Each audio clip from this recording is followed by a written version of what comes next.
Yeah, I'm asking why people don't believe it. I think there's sound evidence to trust him.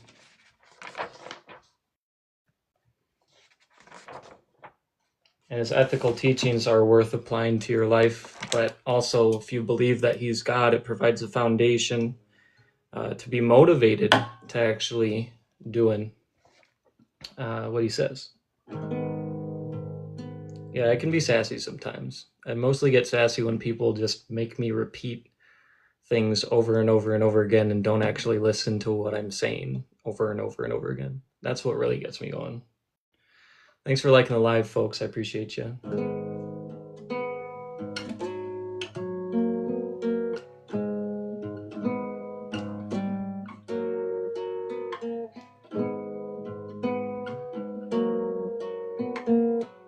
Request up if you disagree.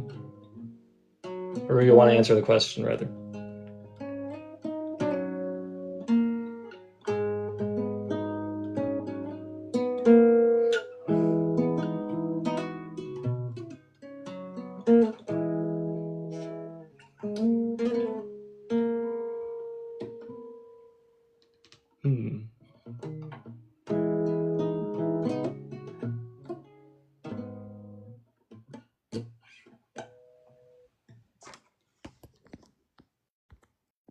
Corn Gobbler, you're getting muted.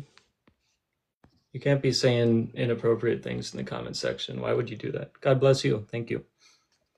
You should believe because of the historical evidence for his resurrection, as well as the content of his ethical teachings, his affirmation of human life, and the revolutionary way in which he changed the world in the direction of women's rights, human rights for kids, as in not letting parents abuse them and get away with it, rights for slaves, and then a foundation to not be racist, foundation to love our neighbor as we want to be loved, and also a motivation based on evidence for an eternal, long-lasting relationship Hello, with God. Noah. What's up? How you doing, bro? I'm all right. I'm all right. Tap the screen for me, y'all. Get the likes up so I can get up in the algorithm. What's going on, man? I'm just a little bit curious. How long ago did you become Christian? About 8 years ago now. 8 years ago, okay. And is there any specific denomination you follow or no?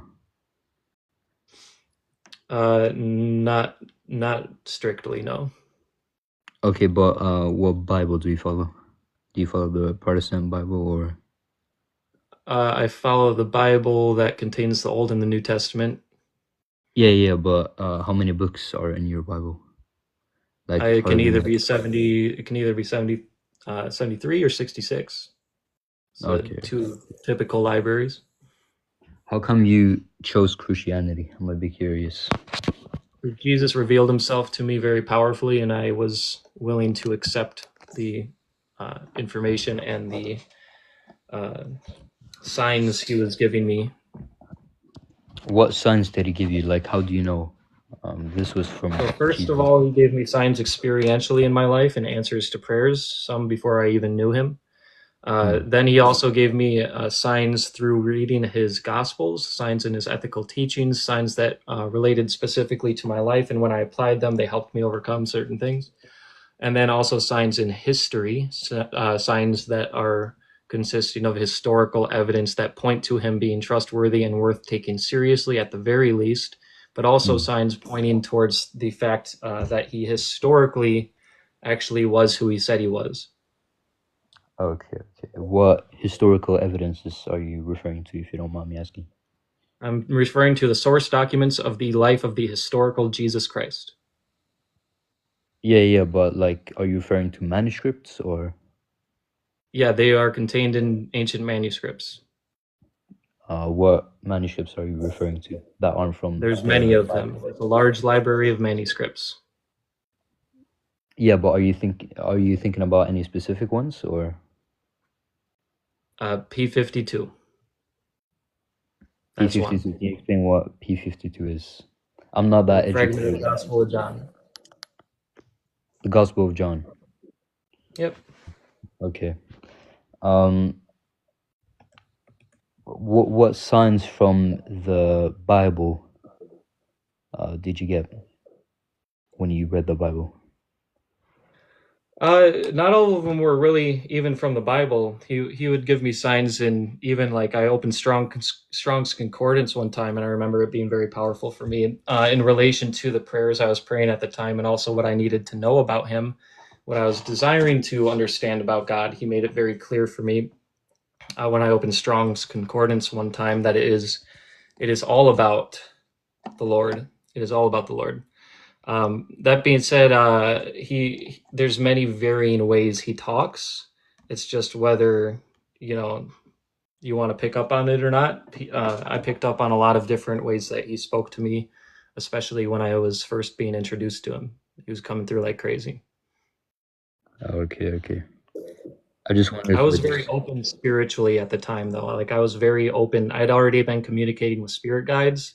It's Mm, just I was not specifically talking to Jesus. When I opened up that line of communication, he came through like he blessed my life very, very much in that time period of my life. I was going through a lot of very supernatural things, but that doesn't mean he's going to do that for everyone. That's just a subjective walk I had with him. And I was going through some pretty rough stuff prior to that I had to kind of get myself out of. He helped with a lot of that mm. due to my spiritual practices I had been doing not being very healthy. I see, I see. Are you That's why I point to the historical evidence first, and I usually point people in the direction of the historical evidence first because that's the most tangible. yeah, yeah, yeah. That makes sense. That makes sense. Are you a Trinitarian or a Unitarian Christian? Yeah, I've come to the conclusion, and this is like after 4 or 5 years probably of not really being decided on that whole doctrine strictly. I came to the conclusion when I started to study the scriptures that the Trinity is taught in the Bible, both the Old and the New Testament, all over it actually. I see, I see. Um, Mm. I have a question I've been asking a lot around Christian TikTok, and it's regarding the Old Testament, the passage where the God of the Old Testament says that God is not a man, but Yep. Trinitarians believe that Jesus is 100% man and 100% God, and these are inseparable. Um, so I'm just wondering, how does that work? Because I've yet to gotten a logical explanation. They've usually started I talking don't about know other. if the inseparable part is true because he separated from the flesh for 3 days before he resurrected. So I don't know what Christians say that. I'm pretty sure the old church fathers mentioned that these two parts are inseparable. Sure. So basically, they would be referring to the nature that was perfected by Jesus by taking on human flesh, taking on the nature of man. He perfected that nature. Um, that's probably what he's referring to, in that Jesus is able to, and he does appear in the Old Testament in a humanoid form. So the nature of man was perfected in Jesus. That's probably what they're referring to. We don't believe God is a man. We believe God is spirit, and the nature of God is spirit, just like the nature of man is man. God took on the nature of man, but he is by definite, like by his divine nature, he is spirit by his divine nature. Okay, so you're saying that the spirit in Jesus isn't a man, basically. The divine So nature of Jesus is not a man's nature, yeah, correct? yeah. The divine nature it has properties that man's nature cannot have. Okay, that's interesting because I've thought about that too. But when I've mentioned this to people, for example, I went to a priest way back. This was like when I was 16, and he told me, I asked him if that's a possibility, and he said no. But Allah Alam.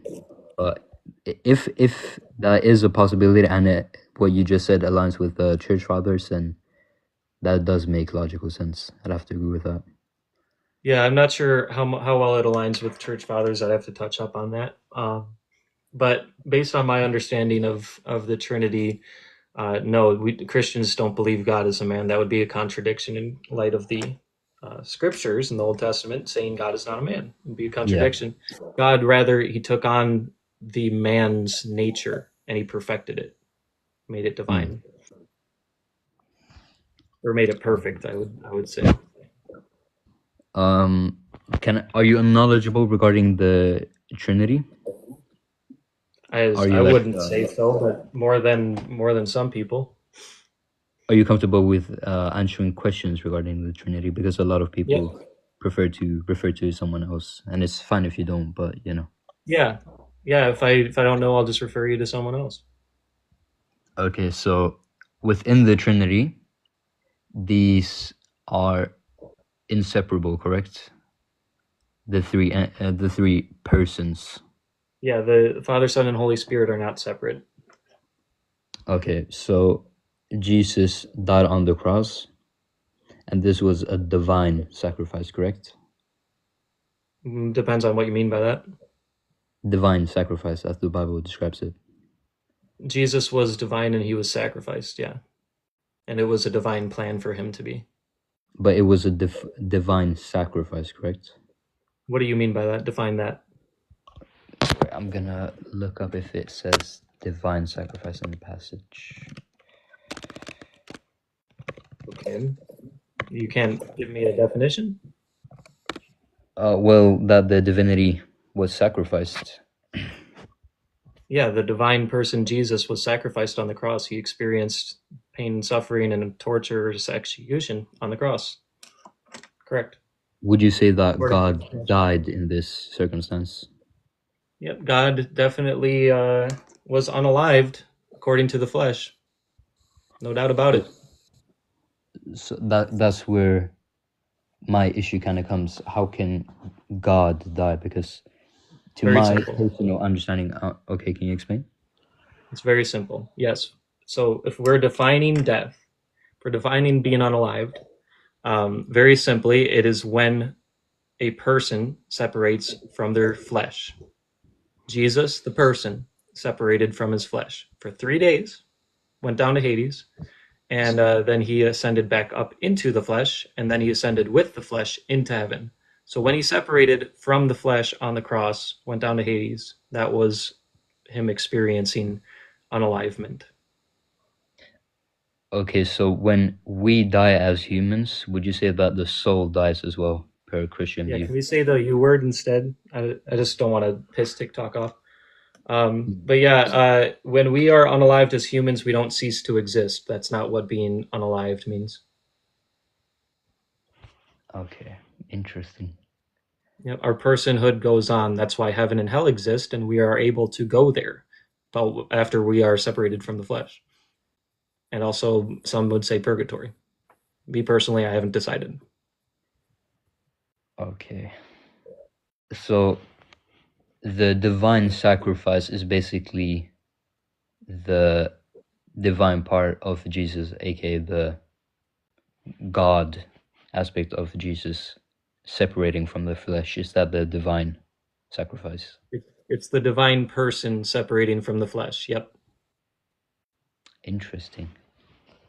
Okay, yeah, that's the questions I had to ask. Thank you for your time. Totally, totally. You should accept Jesus and make him your Lord and Savior. Start praying to him because he loves you. We'll see about that. I'm Muslim, so Yeah, yeah, you should start following Jesus because he's a much better example setter than Muhammad is, and there's many reasons for that that go back to very early sources. I think that Jesus is a far better bet to put your faith in eternity than Muhammad because Jesus is just a far better teacher in general, and the way he treated people is far better as well, according to the Gospels, the earliest sources on his life. And you compare those to the Hadiths, the earliest sources on Muhammad's life, there's no comparison between the two guys.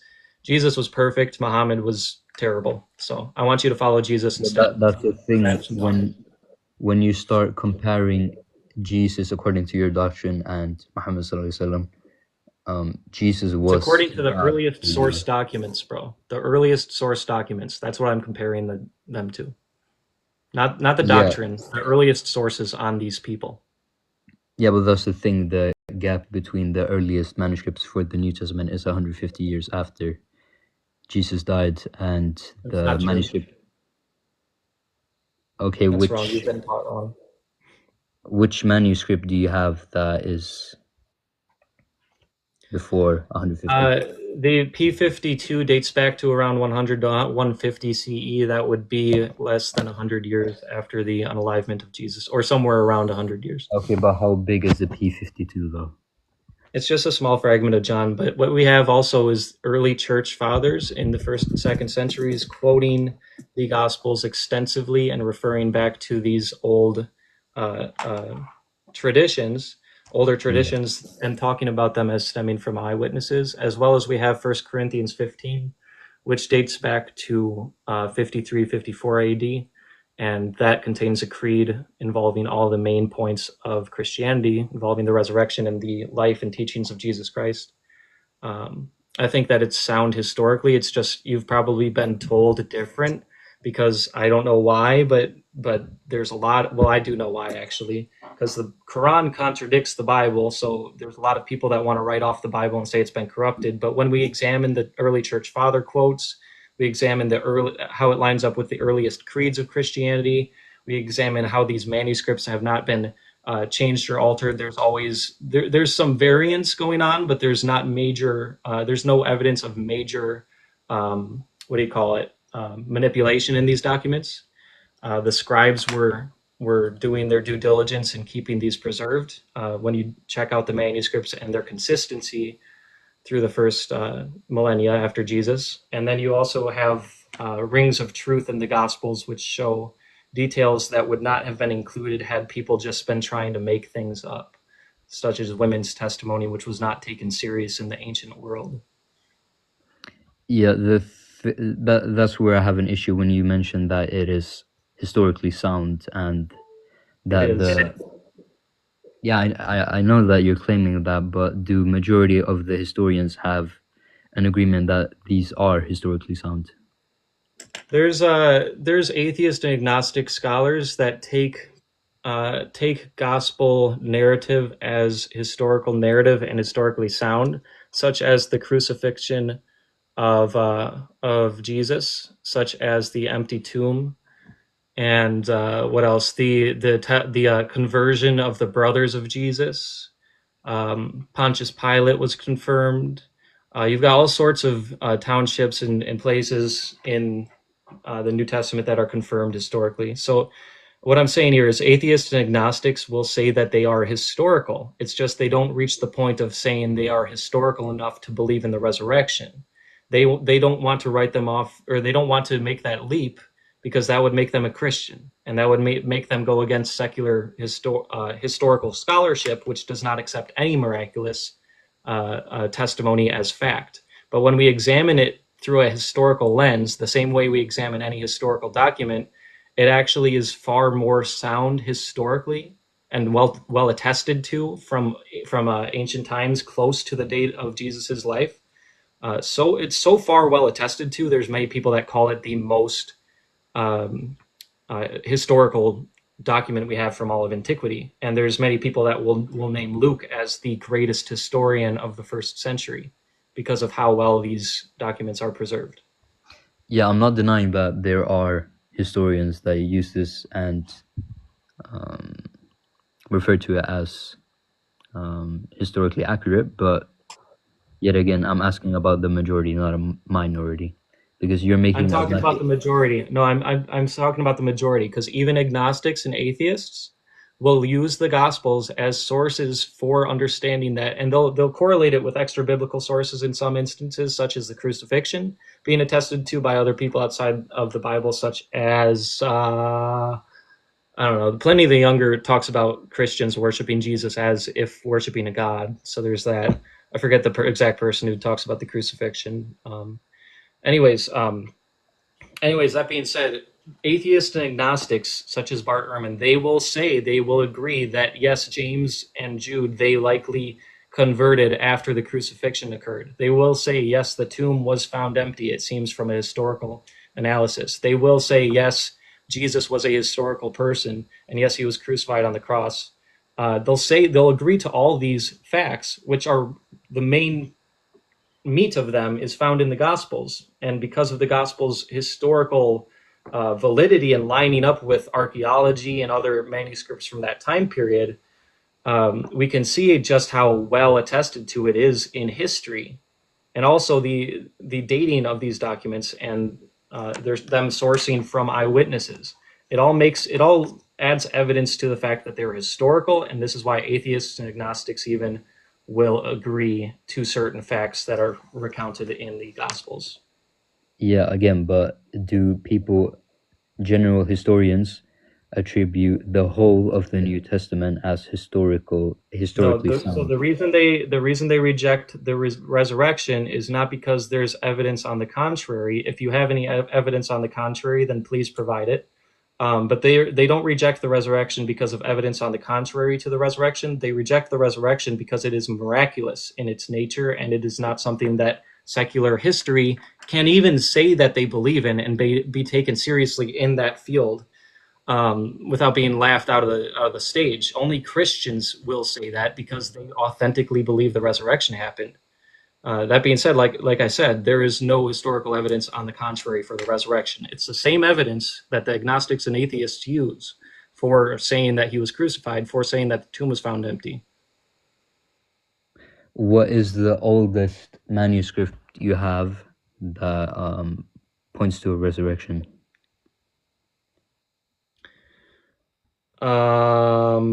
The earliest document that points to it is the earliest. It's the earliest book that we have. Arguably, I think First Timothy could have been older. One of the epistles of Paul, written in 53 to 54 A.D., Yeah, but an recounts the existing manuscript resurrection. you have. So this doesn't really matter because early church fathers quote the resurrection, and we know when they lived, and we know their writings were Okay, passed and down. when are their manuscripts from? I'm not sure. That's really, it really doesn't matter if there's sound evidence to assume or to be able to conclude that these documents were written in a certain time period through a historical lens. The existing manuscripts and the existence of original manuscripts, especially, is never taken as the foundation or the standard for something being historically valid. It's never the original manuscripts being preserved. It's only the document in itself being preserved, and its authorship, as well as the traditions that talk about it being preserved. Its quotations in other sources, events being confirmed outside of those sources. There's many factors that play into making something historically valid. Yeah, but that's the thing. It's not original manuscripts. You mentioned 52, 53 AD, and then I asked regarding what is the oldest manuscript you have from this that exists, and then you said it doesn't matter because Well, you have yeah, it doesn't. because you have early church fathers that describe this, but their manuscripts aren't from 52, 53 AD. Yeah, so again, this is not how history is done. It's not based off of the existence and the preservation of original manuscripts dating back to the time period they were written in. Almost all of antiquity is based off of copies of manuscripts, and it's based and the way that we can validate that is based on the trustworthiness and the textual criticism, the variance that we find between existing manuscripts. That's how we determine whether something has been um, passed down accurately or historically valid. Yeah, but still, what is the oldest manuscript you have claiming that Jesus was So the resurrected? earliest manuscript of First Corinthians 15 dates around. I think you're missing my point. I don't even really want to answer you because I don't think you understand my point still. Because you're still holding to like this. You need to know when the manuscript exists, but that's Yeah, not, well, again, let's that's say not it's how like a history is done. 300-year gap.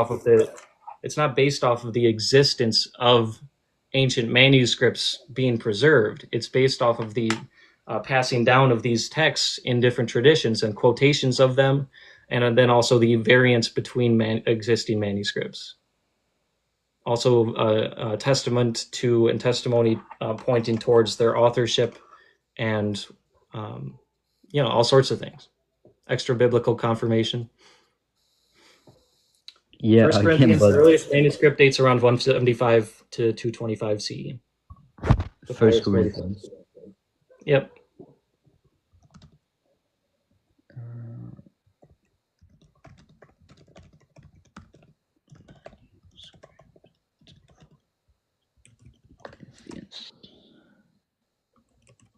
Okay, and how big is this manuscript? I'm not sure, dude. It's Why don't you do your research and find out what you want to find out? I don't really know why you're asking me about this, since I've already explained to you that history is not based off of the dating of existing manuscripts that are preserved. It's based on the passing down of these documents and different textual criticisms that we use analyzing these manuscripts and the variance between them. yeah, of course, but there becomes an issue when there's a very big gap and a manuscript pops up that says that Jesus was resurrected, but it was, for example, for 300 years after Jesus died on the cross. Do you get what I'm saying? Again, no, that's what I was explaining. Why it's not the dating and the like that. That's one of the factors, but it's not the main point for how we validate when something dates back to.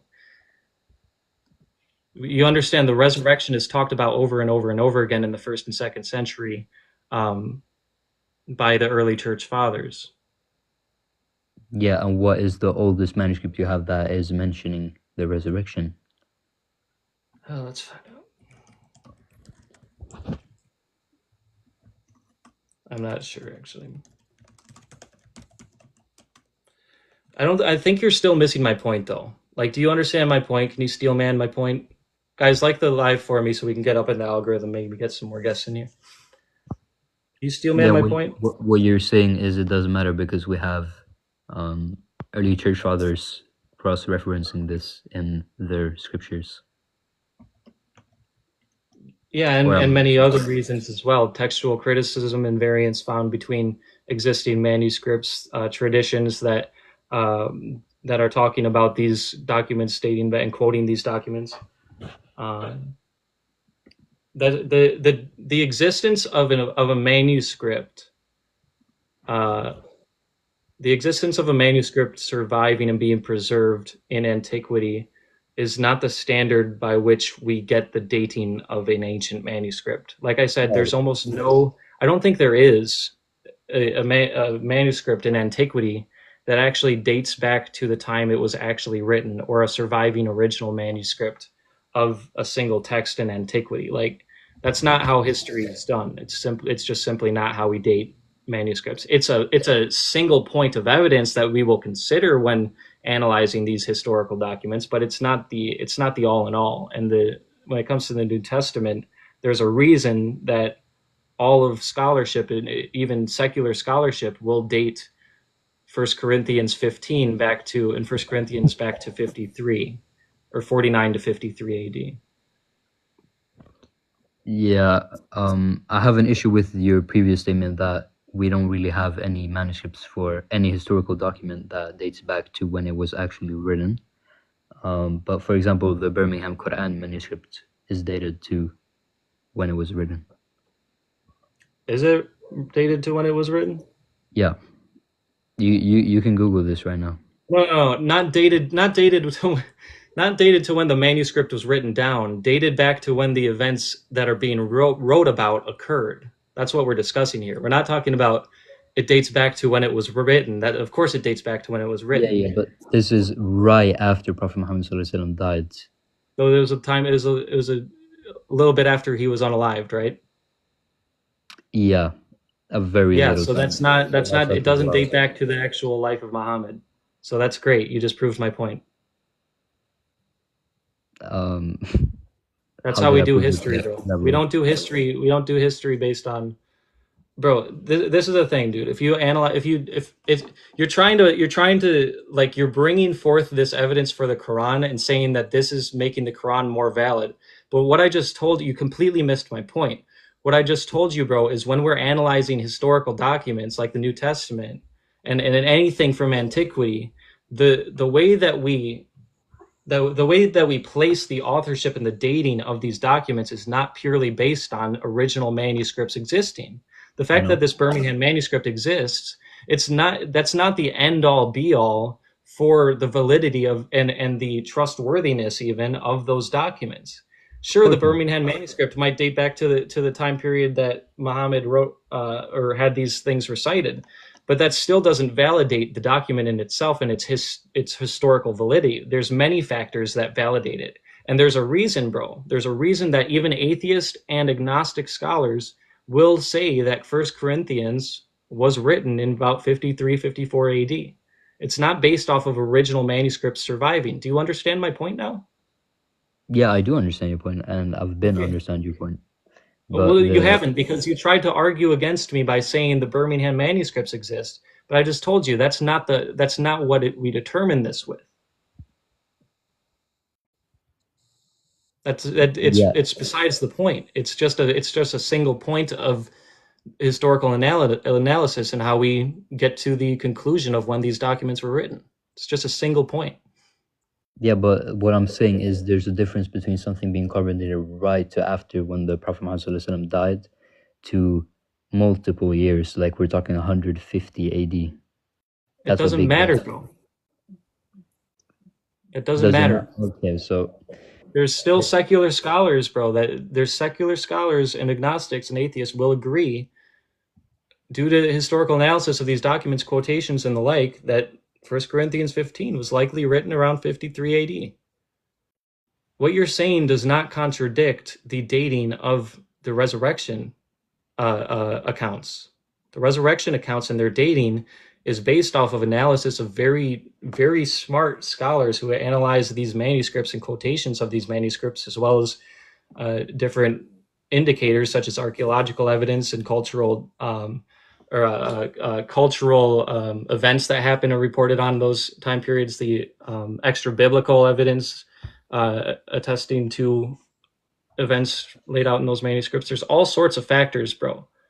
There's all the preservation of manuscripts is not the main point in how we analyze historical dating. It's yeah, and just not. I've never claimed that either. Well, you're trying to defend the Quran as if it's somehow to be taken more serious than the New Testament, when the New Testament That's is not the what I said. most. Okay, what do you? Okay, what's your argument now? What you said is we don't really have any historical manuscripts that date back to when they were written. That's what you said, when they were written. But we do have that with the Birmingham. Okay, and I conceded that. Sure, that's fine. That's fine if you got that for the Quran. It doesn't make it true. It doesn't I've, mean that the I never said testimony in that, but those you doesn't that mean what that the I'm saying that testimony in is those documents is worth following or I didn't say that either. okay. So What I what are you did, saying? you said something, and I proved you the contrary. You And I mentioned, conceded. That's fine. I conceded. That's fine. The resurrection still happened, and it's well attested to in history. Preservation of original manuscripts showing that is not how we base that but we don't have the dating. original manuscripts. Yeah, that's fine. Like I said, that's not a problem when it comes to historical analysis, bro. But you mentioned the preservation of historical manuscripts. Yeah, you were bringing that up as the standard for which we determine historical reliability, bro. Yeah, but you're mentioning it for the Bible now. What original manuscript do you have from the Yeah, Bible? I'm saying that that is not how, it's not what determines the dating of the resurrection accounts and creeds. No, you said that that is a point you have supporting the Bible and its Yeah, it's a authenticity. simple point. The dating of manuscripts that we have confirming or this preservation of, for example, P52, the Gospel of John, which recounts the resurrection, is uh, extremely close to the time period where it was written, less than 100 years, which is pretty amazing that we have something so close to the time period that this document, the Gospel of John, was written. Again, and how big is this manuscript? It's pretty small. It's almost the size of a credit card. Okay, you're showing me again, bro, that you're not you keep on telling me that you understand my point, but you're not getting it. Like you Yeah, I don't understand understand what your I'm point, saying. but it's a pretty big What you're difference. saying is a problem is not a problem, not even for secular scholarship, not even for agnostics and atheists. It's not an issue when But we get to the root of when these documents were written. there's atheists and agnostics that still agree that First Corinthians was written in 53 AD, And do they even though say those that manuscripts the don't word is exist. preserved in this? Huh? Do they say that the original manuscript most likely aligns with this manuscript, or do they just say that it was probably written at that time period? Yeah, First Corinthians was written, and we can trust that it's been preserved because the early church Do was very the strenuous on secular their preservation of. historians agree with you on this? Yeah, I'm not well. I'm not sure how every scholarship what every scholar No, I'm like says general. about the authenticity of First Corinthians. I'd have to take a refresher course on that. But that's what I mean. You're saying that this isn't even an issue for secular or agnostic scholars, but now you're saying We're that talking it about is. the dating, talking about the dating of Yeah, these the dating's documents. fine, but if the content isn't the same, then the dating is irrelevant because you don't have the original content. Okay, so what we basically have here is an argument from silence. Um, we don't have any reason to suspect that the documents have been changed because the textual criticism when it comes to the manuscripts that do exist remains consistent.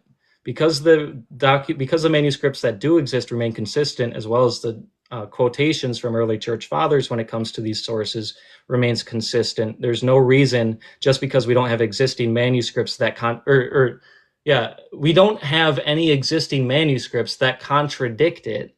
So therefore, if you want to say that it's not been preserved within the first, I think First Corinthians, the earliest manuscript that it survived from antiquity is like 150 or 175.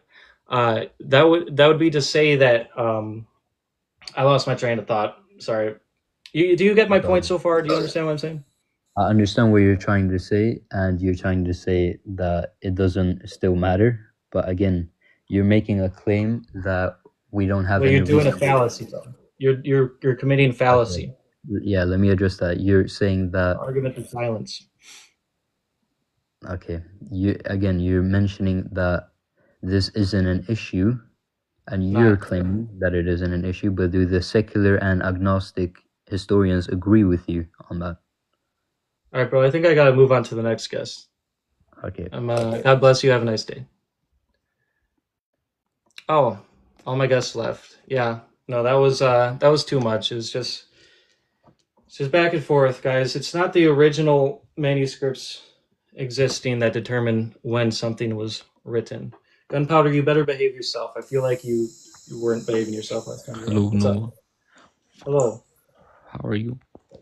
I'm all right, bro. Okay, so do you believe in the Bible? I do. Is it like the holy book? Uh, yeah. I try to be very careful when I'm saying that because that comes with a lot of presumptions, I find.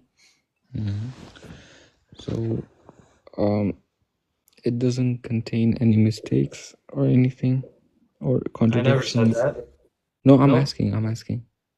I wouldn't say that. No. Okay. What? Suppose, just if I give you contradiction, what then? Gunpowder, how old are you? I'm 18, What year were you born? 2006. Okay. Okay. Okay. So suppose if there are mistakes, what then? In the holy I book. just conceded In the, that there's probably some mistakes that you could point out to me. It doesn't take away from the resurrection account being true. and why would you follow such a book? Because the vast majority of it does line up with themselves and with history and with extra biblical sources, and also it provided a foundation. If you study the first through the third century churches and what they were doing, you'll see how people were inspired by the love of Jesus and his teachings to do amazing revolutionary works in society, such as educate women, such as start adopting children and doing charitable works that were never like the norm in any aspect of society. You also can see how the first 3 centuries of the Christian church was largely consisting of only minorities, such as women and orphans. And there was people that were looked very down upon, but they still had this amazing hope and this amazing motivation to love God because they knew they were loved by God, and to love each other and to work towards things that are amazing, such as education for women, finally, the ability for a woman to be able to take part in spiritual practices and spiritual, basically, relationship with God, if we're coming down to the roots of it. Also, um, the way that Jesus and his teachings provided a foundation to abolish slavery is pretty profound. And then also the lasting hope for a future that is provided in the life of Jesus is a great thing to, I think, have. Okay, so you're saying basically what you are saying is due to the fact there is Christianity, there are reasons, like good reasons why people follow it. Or am I There's getting it good wrong? reasons why I would argue that it is good to follow Jesus. It is very bad to look to Muhammad and follow him as your main example setter. Because if you compare the earliest sources on Jesus with the earliest sources on Muhammad, such as Sahih Muslim, you will find that Muhammad treated women terribly, and Jesus called for equality between men and women. There's also many other things I could mention, But there including is the no treatment of children. okay. But there's no equality between men and women. You can't compare them. It's not possible. Women have different. Wow. Yes, it's. So we can't Can just you we give? can't just we can't just accept each other as people of God. We can't just accept each other as children of They God. have. They have different like how do you say it? Well, that's why I wish you would come to Christianity, bro, because Christianity teaches there's no man nor woman, slave nor free, Jew nor Gentile, but all are equal in Jesus Christ. So you better switch up that mindset real quick. I No, understand no, there may no. be biological differences in the majority of both sexes, but that doesn't mean that we are unequal. We are definitely equal in God's eyes, the way that Jesus taught. I know Muhammad probably taught something way different than that. I think he called women stupid in one of the hadiths. So yeah, I mean, And again, proving my point, bro. You should follow Jesus instead of Muhammad. You're proving my point. You should okay, follow first Jesus of instead of all, Muhammad. Jesus is much better. okay, first of all, He treated people a lot better. He never married kids. okay. No, can I say something? Sure. Not trying to be disrespectful. Okay, but I first, don't like Muhammad. I really don't like the guy. So I wish people would stop following him. I'm sorry for losing my cool for a second. no problem. I think he's a disgusting man historically, from the Okay, earliest Sahih Muslim sources. okay. So first of all, you were talking about equality. No, they're not equal because are they not Oh my equal? Can you gosh. give birth? I think I'm gonna drop you, bro. Well, okay, all right. That's what I'm saying. I literally addressed that point. Did you hear me Yes, address I that was point? talking about that. You didn't. I didn't want to interrupt you, so I let you speak. But you thought of something else. I didn't want to Okay, well, interrupt. that's not what I was saying. So why are you bringing a false argument? I was not. I was just not It interrupting you. I just is. wanted to let you talk, and then I said something. All right, why? Okay, what that if that's besides the point and doesn't have to do with what we were talking about, why would you bring it up? Can you I was address what talking I'm actually about saying? no. You were talking about equality, that everyone is Yeah, equal, that's and not based on that. It doesn't teach that men and women are biologically synonymous, similar. That's not what the uh-huh. Bible teaches. It teaches that men Okay, and women are equal because we're all made in the image of God. If you would have studied Christianity before coming up here I and did. actually I did. In know how fact, to argue, then it would be a lot easier to have a conversation with you. that's true. But I actually did. So, and the Thanks for second liking the thing, what live you talked streams. about, can you say it again? I was just saying thanks for liking the lives. There's people Oh, liking okay. it. And the second thing you're talking about, uh, a hadith, Sahih Muslim, about the Prophet calling women, how do you say it? Yeah, he calls women ignorant. Deficiency mind. And, yeah, he does. He says something about women that's really not a good look. Okay, I forget where it is or what it is, but I know I what know you're it's a talking about, but you're taking it wrong. and I don't know if I should explain it because I think you'll just like ignore it. Well, how about you don't need to try to explain that one to me. If you want to argue that one away, that's fine. But you're right. I probably wouldn't believe you. What I really want to know is why Sahih Bukhari says that he married a 6-year-old, consummated the marriage at 9, being one of the strongest hadiths. Okay. Can you explain that one away? Um, first of all, the thing is we do not know about the age, and second of all, It says it very specifically, bro. It says 6 o'clock, or it says age 6. You married her. yes, I know what you're talking The about. work of the devil, bro. It's the work of the devil. Then age 9, he consummated it. That's devilish. Okay. He's an evil person. Suppose I'm just asking a question. Would you marry a 15-year-old No. right now? Why wouldn't you? Because that's disgusting and they haven't matured. Yeah, so you think about this society, like this mindset of this society, which is like, oh, you need to be at least 18. That doesn't work like that. In some countries, it's even 16, but okay. But in Islam, it's when they hit the age of puberty. So is it ever in any age okay to marry a 6-year-old child? You're taking like back then. That's the age. That's the age it says in Sahih Bukhari. Okay, do you live 1,000 years? I don't think so. Adam, Adam, he lived 1,000 years.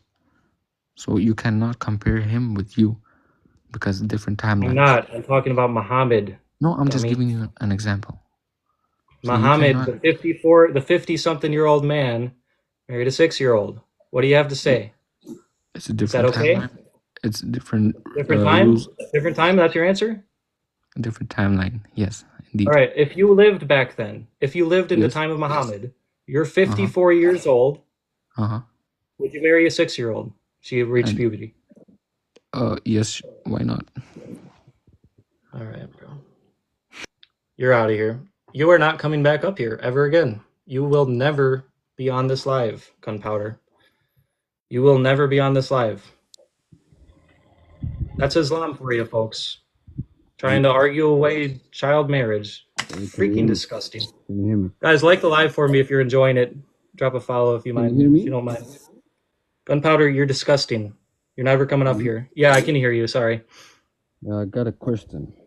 And do you believe in the Old Testament? Or do you follow it? Do you believe in it? The following and believing are two separate things. Which one do you want? Do you believe in it? Do you believe in it? Do I believe in it? Do you think Jesus is God in the Old Testament? Yes. Okay, yes. Have you read Numbers 31? Probably, bro. I've read the whole Bible quite a few times. No. Can you bring it? Are you asking me to recite it off the top of my head, dude? No. Really? I said bring it up. Bring it up. We're gonna read it together. Give me a sec. What is it? What was it? Numbers 31:17. All right. Sorry, I'm a little spicy today. No. Let's see what we think about this verse. Yeah, this is an example of God's judgment on. Yeah, and that's Jesus. And that's Jesus, right? Nation. Yeah, Jesus is Yahweh. Okay, so read Numbers 31:17. Yeah, no, I can read it, bro. I see what you're saying. It's a judgment on a evil nation. It's referring to the prisoners of war. So Jesus is saying, kill the males. Yeah, I know. Among the little ones. Yeah. I understand. Yeah, God is the. How does what? God is the creator of souls. Yeah. Okay. Understand? God has all the authority to be able to change the placement of souls if he so chooses. Okay. It's not an issue that God would command certain judgments being carried out on very evil nations that were committing atrocities for hundreds and hundreds of years, and tell them specific things to be able to Okay. do with the captives of war, basically. Okay. So Do you know that's the? no wait. So Do you that's know the? wait. I got a question. So if God Yeah. says kill no my bad, unalive the men among the little ones, and I think it says also Yep. take the young ones. It says take the young ones for yourself, No, it doesn't say. doesn't it? Yeah. You Kill sure? every male among the little ones, and every woman who's known a man intimately. All Yeah, the and girls then who have not known man intimately, spare for yourselves, and you camp outside the camp 7 days. Whoever has killed any person, whoever has touched any slain, purify yourselves, you and your captives. wait, Do you know are you What? familiar with the passage on what they would be doing with those women that were captured if they wanted to marry them? Did you No, ever read that? wait. Can I hear it again? What did he say? He said, what did he say? You can go read it for yourself if you want to read it again. I'm not going to read it again for you, But especially. explain it to me. So I'm Explain it going to to move me. on to my question now. Do you understand that Let, the yeah. passage of the same Torah, the same first five books of the Old Testament, the dictation of the laws given to the nation of Israel, and what they would do if they ever wanted to be intimate with those girls, which I know is your next point, trying to show that God is evil. God actually gave I'm not. protection to No, those I'm not. women. I'm asking a Are you question. What familiar do with they that? do? Yeah, I'm curious. What do they do after? I don't know. I'm Yeah, not so sure. if someone in the nation of Israel wanted to marry someone from another nation that was captured in the war conquests and the judgments carried out on the Canaanites and other nations because of their Yeah. great atrocities committed for hundreds of years, then the girl had to shave her head. Okay. She had to go and mourn her parents for a couple of months, Okay. and then when she was done mourning, with her consent, he could marry her. With her consent. Okay. But it says the little ones. What does it mean? The young women who has not known intimacy. What does that mean? Do you not know how to interpret? No, Do you not know but what you just said? what do you mean? Do I not It's know? pretty plain. Text is pretty plain, dude. Okay, but what? How old are they then? The young women who have not known intimacy.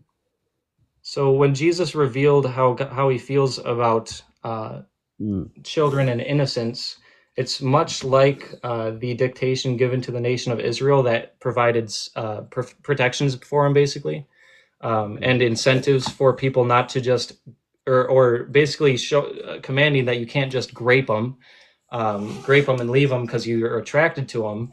God gave dictations that involved a period of waiting that was several months. And people, if they disobeyed God, that's pretty serious. So people would not just go out and grape these women. They would have to wait a period of at least 3 months and allow her time to mourn her parents that were likely unalived in the war before they could ever marry them. But also in the Torah, you're not supposed to marry children like it allows in the Quran. They should have some time after Do you they have have do you completed have age of puberty. do you have age of After marriage they've in the gone through Bible? puberty, huh? Do you have an age of marriage in the Bible? No, there's no specific age. Yeah. So how do you know? How do you know it's not? It was not. The How dictation do you know? on the Wait, wait, wait. How do dictation you on know? that is they have to be well past their puberty years, well past. How do you know that? Can you bring me the proof? Because you're saying. Yeah, I'll try to find it for you. Because I know. I think I remember Jesus saying something to the Pharisees. I'm not sure. What was it? What was it? He said he allowed them to divorce due to their hardness of heart. That doesn't have No, to do with not that. anything. Yeah, it's Ezekiel 16, 7 through 8, Numbers 1, 18. Yeah, men were not considered adults until age 20. So likely females were somewhere around that number as well. Where's the verse about age of where's the verse that it says That was age Numbers 20? 118 is referring to the age of men when they become men. Numbers one Ezekiel what? 16 verse 7 and 8 reads, I made you numerous like plants of the field, then you grew up, became tall, and came into the age of four fine ornaments. Your breasts were formed, your hair had grown, Yet you were naked and bare. Then I passed by you and saw you. Behold, you were at the time for love. So I spread my skirt over you, covered you with nakedness. I also swore to you and entered into a covenant with you, so that you became mine, declares Lord Yahweh. So this is basically he's speaking symbolically, but it's showing basically the dictation or the cultural practice and teachings on when Israelites would be allowed to, or when women were basically considered at the age of marriage. They had to be, their breasts had to be formed, and they had to be well past their puberty ages. Yeah, well, it's the same in the Quran. But what No, was I it's gonna not. say? Yes, it is. Nope, it's not. Yes, it is. Actually, it's not, bro. I don't know why you don't know this yet, Yeah, I know. Trust me. but You know the there is a requirements. dictation in the Wait, do you Quran know? that says you Wait, can I got a divorce a question. woman who has not had her I got a question. period. Do you know? Wait, I got a question. Do you know the requirements? No, I have a question. No, wait. I have a question. No. How do you have a question before me? Because in the Quran it says that you can divorce a girl who has not yet reached her years of puberty. Okay. So that means you can marry a girl who has not yet reached her years of puberty, and it's affirmed in the Hadith. Okay. What? Okay. What's that gonna prove? You familiar with that? Yes, I do know that. What's that gonna prove though? So you just denied that, but now you're agreeing that it says that. I didn't. Wait. I didn't. I was gonna ask. Do you know the requirements for marriage in Islam? Do you know? It depends on what country you're in. No. Do you know the requirements for marriage in Islam? It depends on what country you're in. Again, No, but you seem to know a lot about the Quran. That's what I'm getting here. Do you know the requirements? Yes or no? Because I'm gonna tell you either way. the requirements dictation on child No. marriage varies if you're depending on which country you're in. Listen, the requirements for marriage in Islam. Simple. 4. What is it? Not even 4, but what is it? The requirements. Should I tell you? Well, apparently you can divorce a woman before she's had her cycle. So I would say 0 If you want to bring up all these when it comes to the Quran. allegations, but I can do the same with the Bible. You're not going to be able to defend it. I know that. I can do the same. You want me to do it? You can't do the same with the Bible, bro. I can't. But before we do that, let me tell you the requirements first. She got to be mature. There's not going to be any harm.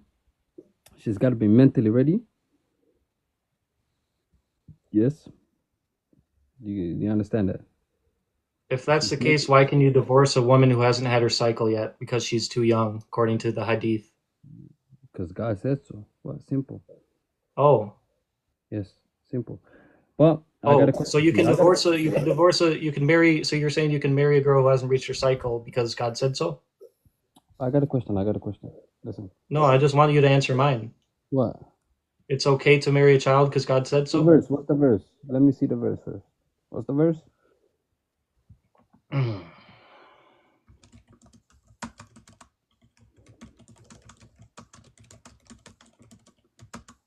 What's the verse? Hold on, bro. I've got it dog-eared in my Quran, but it's in Surah Al-Talaq, verse... What did you say? Huh? You got a what? I didn't hear. Surah Al-Talaq, verse 65:4. The waiting period for a premenstrual girl, the waiting period after divorce for a premenstrual girl is 3 lunar months. Pretty disgusting. Okay, keep the same standards, please. Keep the same standards and say the same thing when I bring a verse to you from the Bible. Can you do that? Can you? What verse? No, but can you do that? Can it you? Depends on. It depends on if you're. Wait. What does it depend on? What? On what? It depends on how honest you are. No, but what does it depend on? Because I don't peg you as an honest guy. Because you haven't been honest with the conversation. You've been kind of moving from point to point and not addressing what I've been bringing up. I brought you a point. I let you answer it. You brought me a point. I'm gonna look at it now. What are you talking about? Is it not? All right, go ahead, bro. Tell me the verse. 65:4. Let me bring it up there. What do you say? Verse 65? What? Yeah, 65 what? 4. 65 verse 4.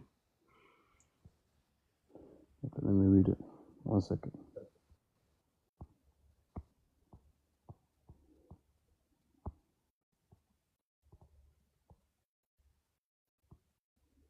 Or yeah, 3 Wait, 3 through 4. wait. Yeah, wait, let me read it. 1 second.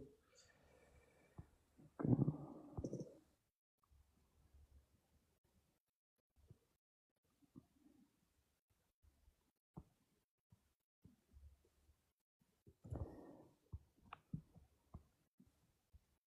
Yes, it's talking about women who stopped having menstruation. No, it's talking about women who have not yet had their menstruation, bro. No, it's talking about women who have stopped having menstruation. Do you read Arabic? Do I read Arabic? No, but I read the tafsir. Okay, You want to well, bring in up this? Arabic You it want to says bring who up has not Tafsir yet ibn had it. Kathir? So you're Yeah, you want to lying. bring up what? What do you say? What did you say? I hate these conversations so damn much. Well, I'm telling you, it's not. You cannot accept it. Why Tell me why do why. you want to follow a prophet that early sources show that he married a 6-year-old instead Why of do you? following Jesus, who provided a foundation to for the equal treatment of all peoples? Why would you want to follow a prophet that's as disgusting as Muhammad in his early sources instead of Jesus, who's so amazing and provides a foundation for the abolishment of slavery and things of that nature? Like, why? Jesus. I'm just wondering, why follow Muhammad instead of Jesus? Disgusting. Should I tell you why? Yeah. Because Jesus says you can kill children, you can kill women. Oh, Where no, does wait, Jesus don't. say that? Where does he say it? He says it in what was it? Was it not in Numbers? And you try to explain it as in Yeah, so you're bringing up the Old Testament. You're not actually talking about. You're not. Wait, I know I'm pretty sure. You're trying to say that. You're trying to say It's that. Yahweh. Yeah, Wait, because isn't Jesus. is Yahweh? Is Yes, Yahweh not Jesus? I understand that argument, but bro, I'm talking about Jesus Christ specifically in the flesh and his teachings passed down in the Gospels and the New Testament, But wait, is Yahweh? which show his unconditional Okay. love for humanity. The only reason that he wipes people out in the Old Testament is because they're getting in the way of his plan of salvation for humanity. Do you understand that? Okay, I So, in understand light it. of the teachings of Jesus, we can interpret those Old Testament passages as, yes, a wrathful God, but a wrathful God because he wants to save people. That's the reason for him being able to do these things. And plus, he is the caretaker of souls. He created souls in the first place. If he wants to displace certain souls, he can. It is within his jurisdiction to do so. So that's That your does not take away explanation. from the. Wait, wait, That wait, does wait, not wait, take wait. away from the fact that Wait, did Jesus I hear that right? Christ. Wait a minute. Wait a minute. Wait. So he can He does it in the New Testament too. wait. He can unalive women and children. Yes, he can do it. He can do it. Can he? Yes or no? He literally does, bro, in the New Testament. Yeah, he does.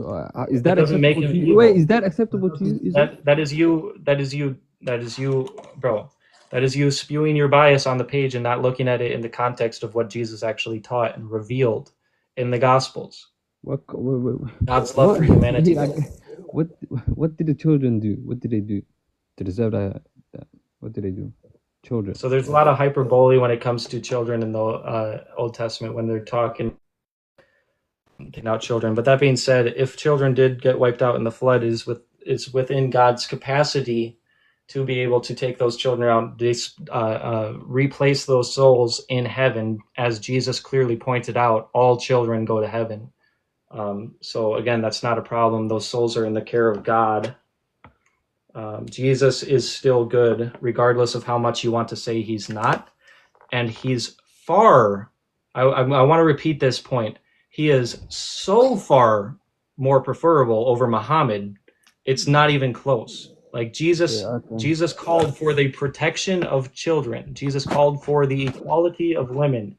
Jesus called for the capacity to not be racist and to not look at others as looking down upon others. Jesus called for all these beautiful things. Muhammad, on the other hand, he married a child. Instead of protecting them, She he was not a freaking child. married one. Wait. He had slaves, which he sold. Wait a minute. You just He was no. racist in the way that he treated his slaves. He sold two black slaves for Okay. one white. Wait a minute. She was not a child. She was a woman. Simple. 6 years old? Yes, she was a woman. Grown woman. So, okay, I'm going to ask you the same question I asked Gunpowder, and if you answer wrong, I'm going to drop you for life. If you lived back in Muhammad's time, you were a 54-year-old man. Just imagine. Yes. Would you marry a 6-year-old? Is that okay? Yes. What? What's wrong with it? Goodness gracious. Goodness gracious. You're never coming back, bro. You're never coming back. You guys need to have a better perspective on life. This is what Muhammad does to you. This is what you're defending a PD30 file. You're defending a PD30 file, and now you're arguing away that type of act. You're trying to argue why that is okay. You guys need to change your mind, and you need to follow Jesus, because he loves you and he wants you to turn from that depravity and that sickness of your twisted minds. Guys, it's not something that's unforgivable. God still is willing to forgive you, but you guys need to get out of that mindset as soon as possible, because that is disgusting. That you would even try to argue for that. That is disgusting. It's shameful, and it is... Hide your kids, folks. Hide your freaking kids. Hide your kids, folks. Goodness gracious. 2 of them in a row. Hi. What's up? I'm chilling. Same. I'm also chilling. I'm actually about to eat some Wendy's. Not good for me, but it should taste okay. So we're okay. We're good. As long as it's not KFC, bro. Dude, KFC has given me food poisoning on multiple occasions. I will never eat there again. That place is horrible, bro. Yeah, Buffalo Wild Wings is down the drain too for me now. Oh, really? Yeah, you realize, like, you notice how things start getting worse, has just gotten worse and worse in quality. It's crazy. Yeah, you're right, bro. Especially in America. I don't know about other countries, but here in the States. Absolutely, dude.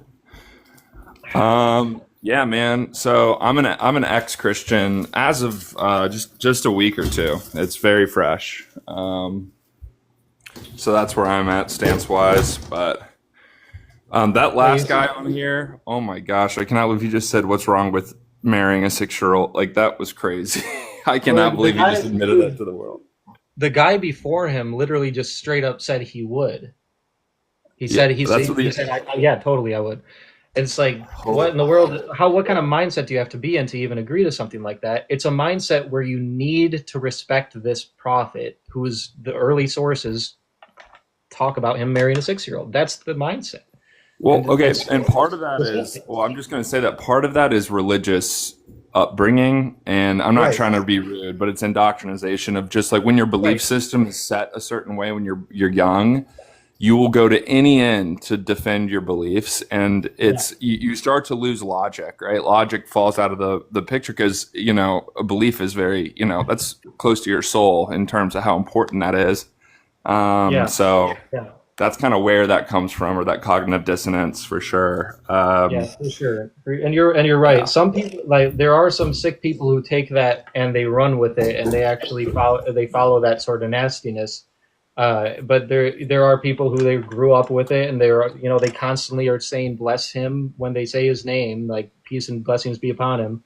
And they grow up blessing this guy, and then they learn that about him. They're like, oh well, I guess I guess it's okay. I've been blessing him my whole life. It must be fine.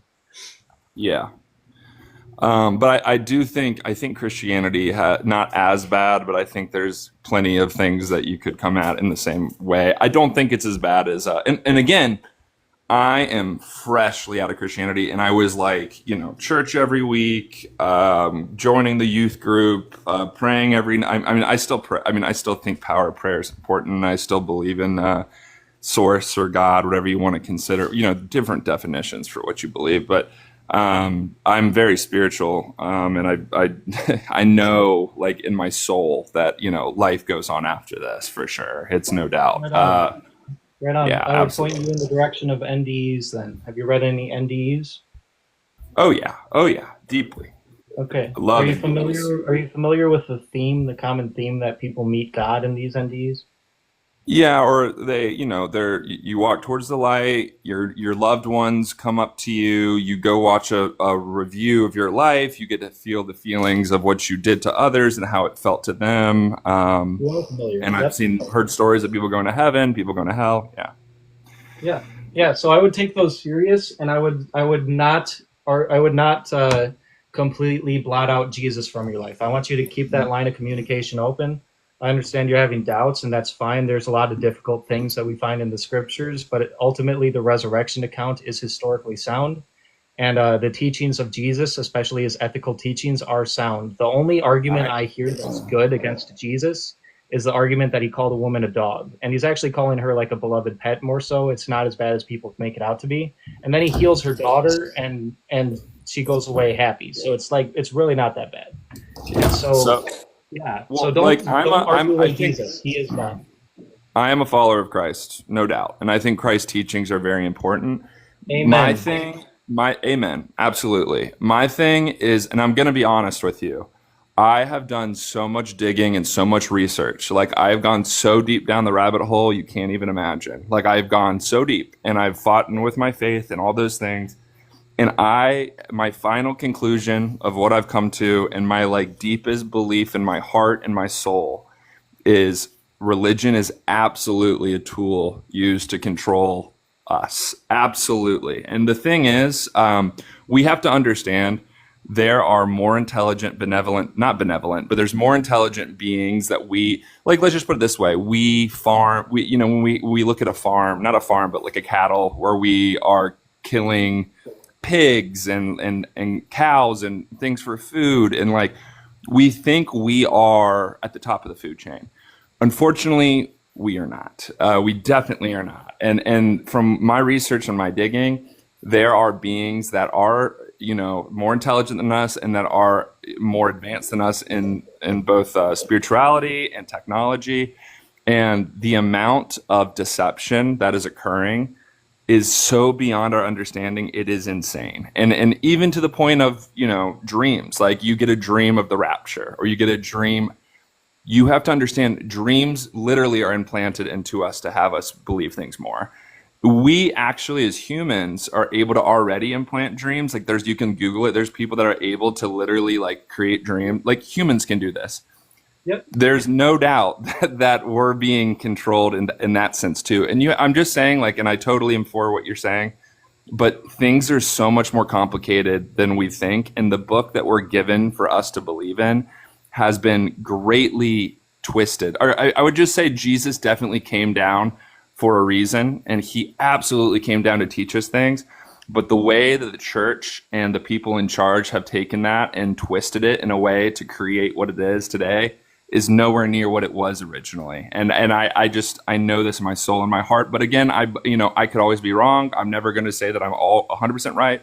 But the research I've done has come to the conclusion that religion is so. And go ahead if you want to interject. I just wanted to like kind of say, so what they don't want us to do, what the reason religion exists and the reason what they really want to stop us from is reaching like spiritual enlightenment and basically like radiating at a higher frequency than what we are. And I know you're gonna be like new age bullshit, whatever.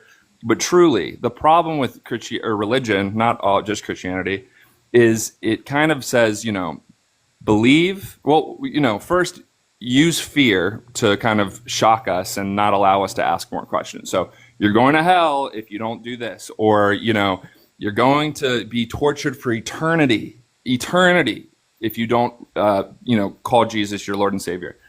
These things are used to just put us in this cage of fear and shock. And it's so, to me, it took me a while to realize this, but it's so clear that that's what's being done. It's just so obvious to me now. And I know it's like hard to come to that terms, like especially when you've believed it your whole life. But once you start to realize that if you get rid of the belief systems and just talk to when Jesus says the kingdom of heaven is within you, When you get rid of those belief systems and you go deep into your soul and your heart and you ask yourself questions, it's not even joking. I've done this. Answers and knowledge come to you like it's literally being sent to you or downloaded from some other world. Like it's like you have the knowledge within you to answer these questions, but you have to stop going to the book to think that's going to give you the answers. You literally sit there with your heart and soul and ask yourself, what's really going on here? What's really happening?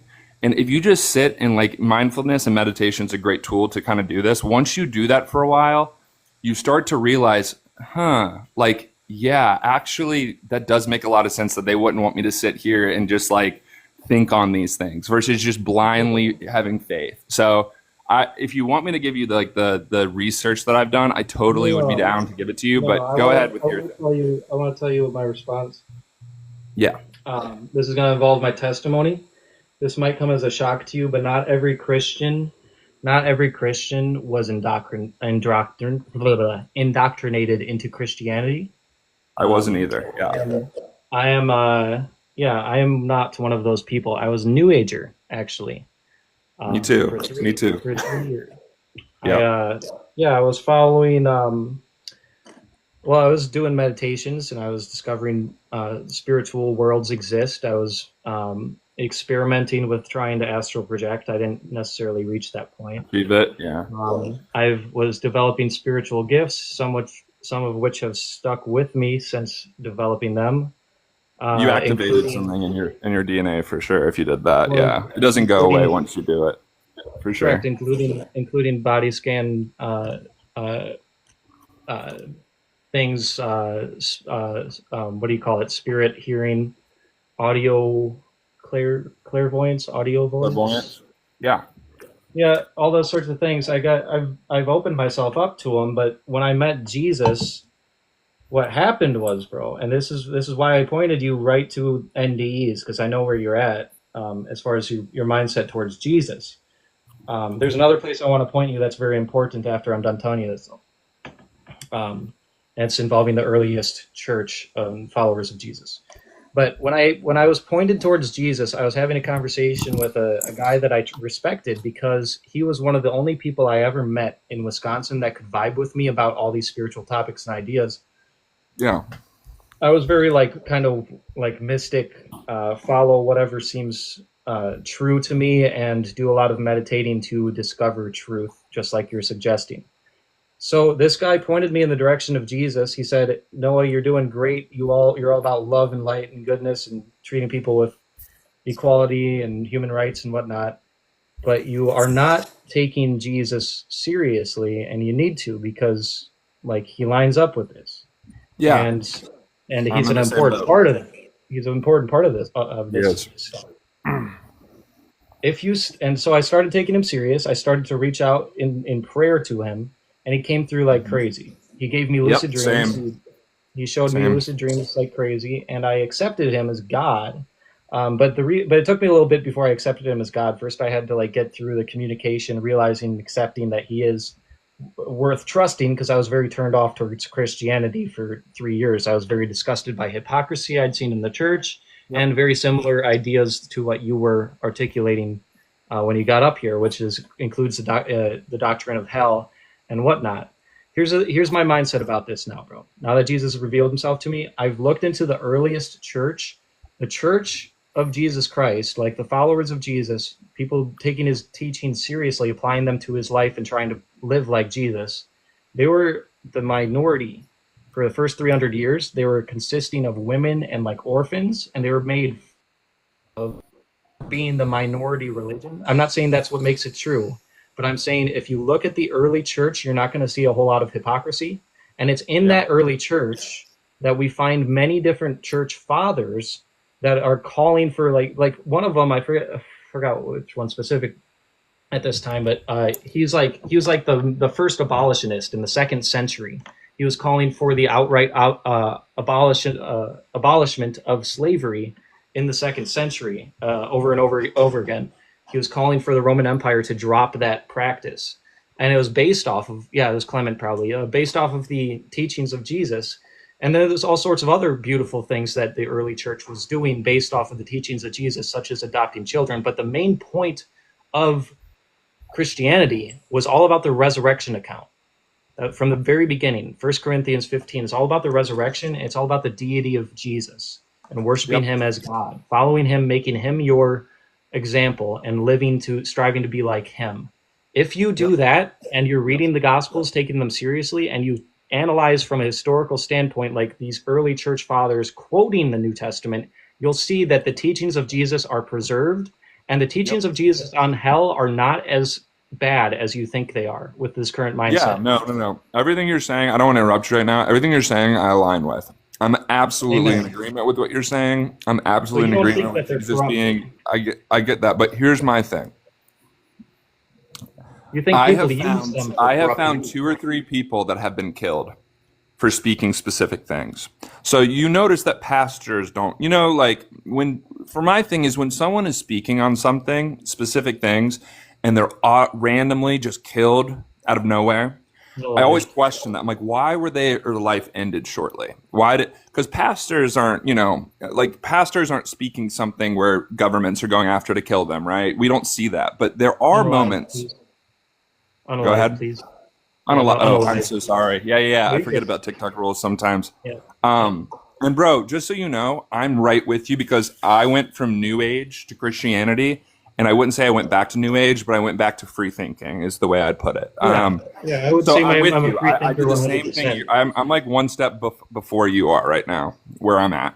You can call yourself a Christian. It just means follower of Christ. It's not bad. Sure. Just totally don't associate with the hypocrites. Call them out. Yeah, for sure. So I've found 2 or 3 people that have been unalived for speaking specific things. And when I listen to what they were saying, I understand why they were killed. And I literally don't want to say it on here because I feel like I'm not kidding. When I share these things I've found and learned, there's a reason those people were killed too. And not a lot of people know about these people because their life ended shortly and you have to really, really, really, really dig for it. But what I have found, I promise you, if you let me send it to you or show it to you and you read it, it will resonate with you so strongly and put all the pieces together in ways that you have no clue. Or not no clue, but you will instantly be like, yes, okay. And I really I mean that with my heart. And I'm all for Christ because he did come here to bring us, he came here to raise our consciousness, period. He came here to raise our consciousness, period. And what's happening right now in the world, the reason the governments are all going crazy and trying to force control on us and they're getting more and more intense is because there is this awakening happening within our consciousness. People are realizing all the lies and the deceptions and they're digging and they're finding truth. And I know this to be true. I mean, I speak to so many people and I'm like, oh my gosh, you guys are all changing all around me rapidly. And it's crazy. It really is. So what I'm trying to say is, you were talking about having so I've reached out to Jesus and God and I've had absolutely insane spiritual experiences, where things are the coincidences are so insane. You can't even, you're like, what? How did that happen? I prayed to God for him to answer me. And I went to an EDM show. I like EDM a lot. It was Subtronics, if you know who that is. And I had this random guy come up to me and say 20 things to me that nobody should know except for me and God. He called out the conversation I had the night before with my sister. He knew that my dog was sick and had rashes on its body. He knew, he called me out for my drug problems and how my family was suffering from my own it was very intense. Then he said, if you get punched tonight, don't sweat it. It happens. Someone tried to punch me 5 minutes later. Things like that. I've had crazy experiences, but was that an answer to a prayer when that guy did that? I'm just wondering. Say that again. Was that an answer to a prayer when did he answer any prayers when he walked up to you, or was he just kind of being a psychic and telling you things about yourself? The guy was being a psychic, but the day of that happening, I prayed for God to reveal himself to me and to show me that he's real. And that's what happened. So I believe in God, and I believe in an extremely powerful source consciousness that is listening to everything we're saying and is guiding us and with us. I totally believe in that. It's It is Jesus, and Jesus is very real and very powerful. And if you go into the astral plane and you call out Jesus's name, all of those lower level entities will run away in fear. Like he's clearly a powerful and like he's so powerful. And I wouldn't say that he is God because that is like a little bit.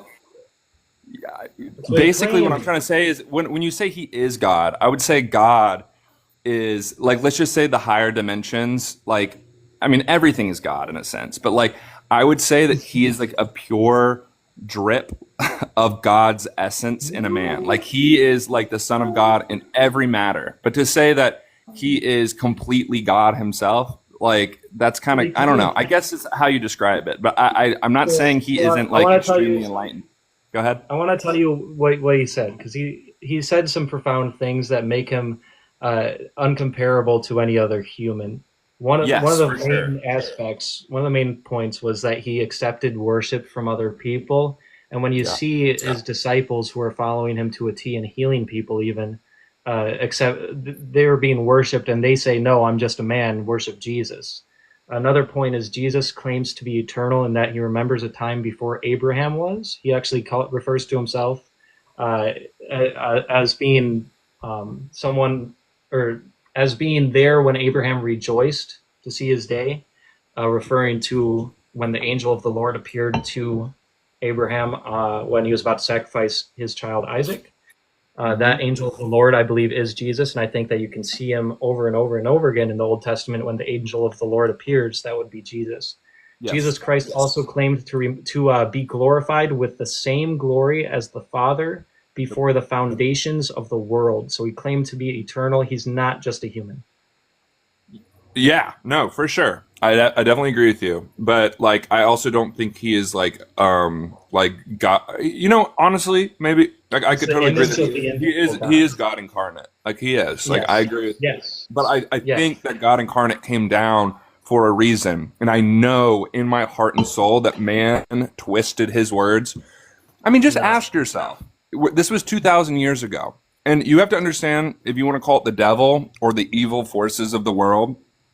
If you think, and no offense, but if you think that the evil forces of the world over 2,000 years haven't found one way to hide information or knowledge or take away certain things Jesus said, I don't know how you could believe that. Like I literally, like there are so many evil people in this.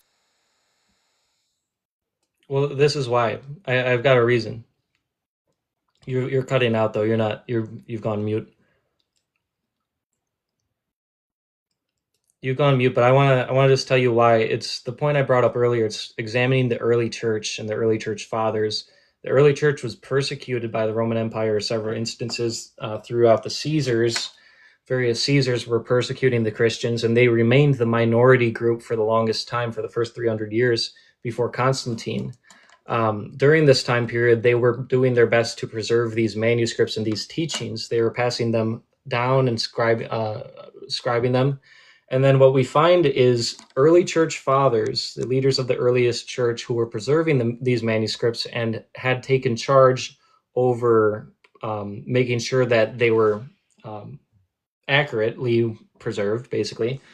These guys quote the New Testament over and over and over again, to where we can almost get the entire New Testament in the first couple of centuries from the quotations of the early church fathers alone. We can rebuild almost the entire New Testament from that.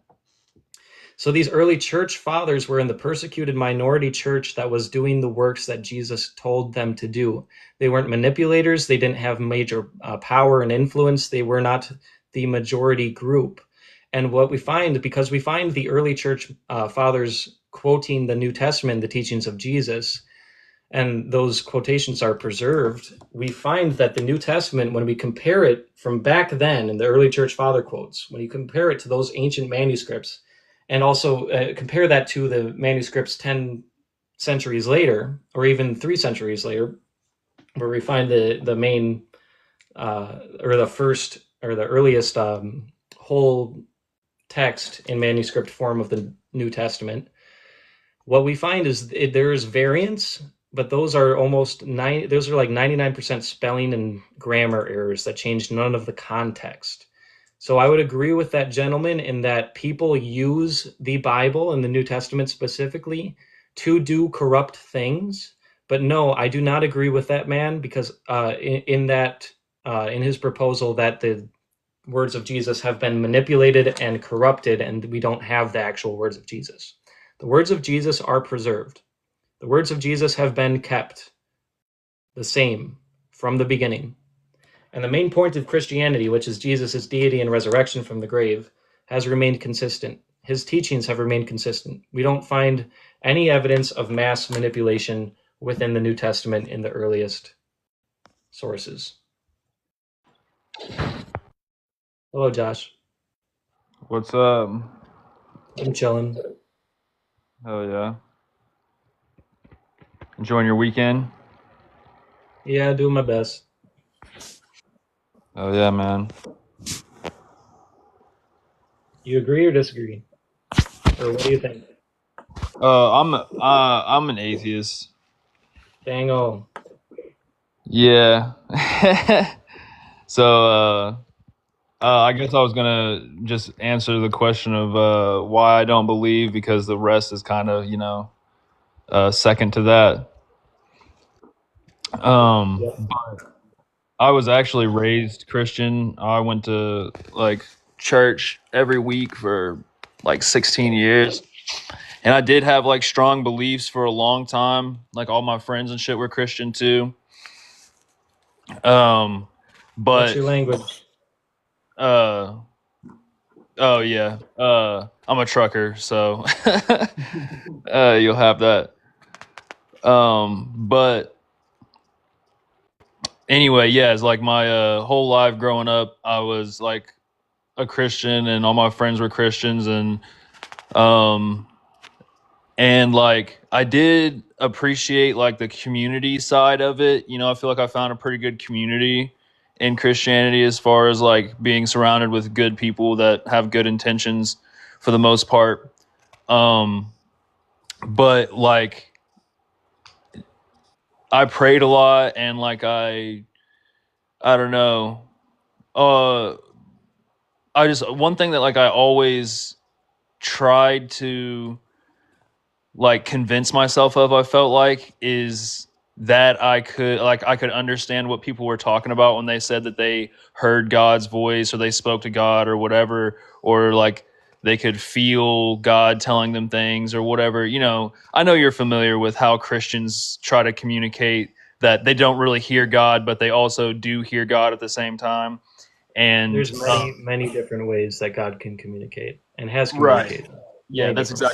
exactly what I'm talking about. That vague as non-specific claim, and without just being like, yeah, no, I hear God's voice, because then you sound crazy if you say you hear voices that aren't, of things that aren't there, right? Well, So I would think of myself as pretty crazy at that point if I constantly heard God literally audibly speaking to me and right, no one else could hear it. I right, would start being a little concerned.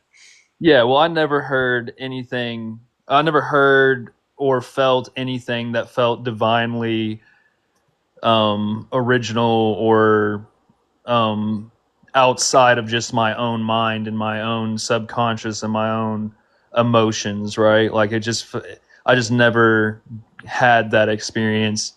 And um, there's just a lot about it I did not understand. And it just felt a lot like people were trying to make things that are normal and just part of being human seem either worse than they are or like something they aren't, right? Like And what?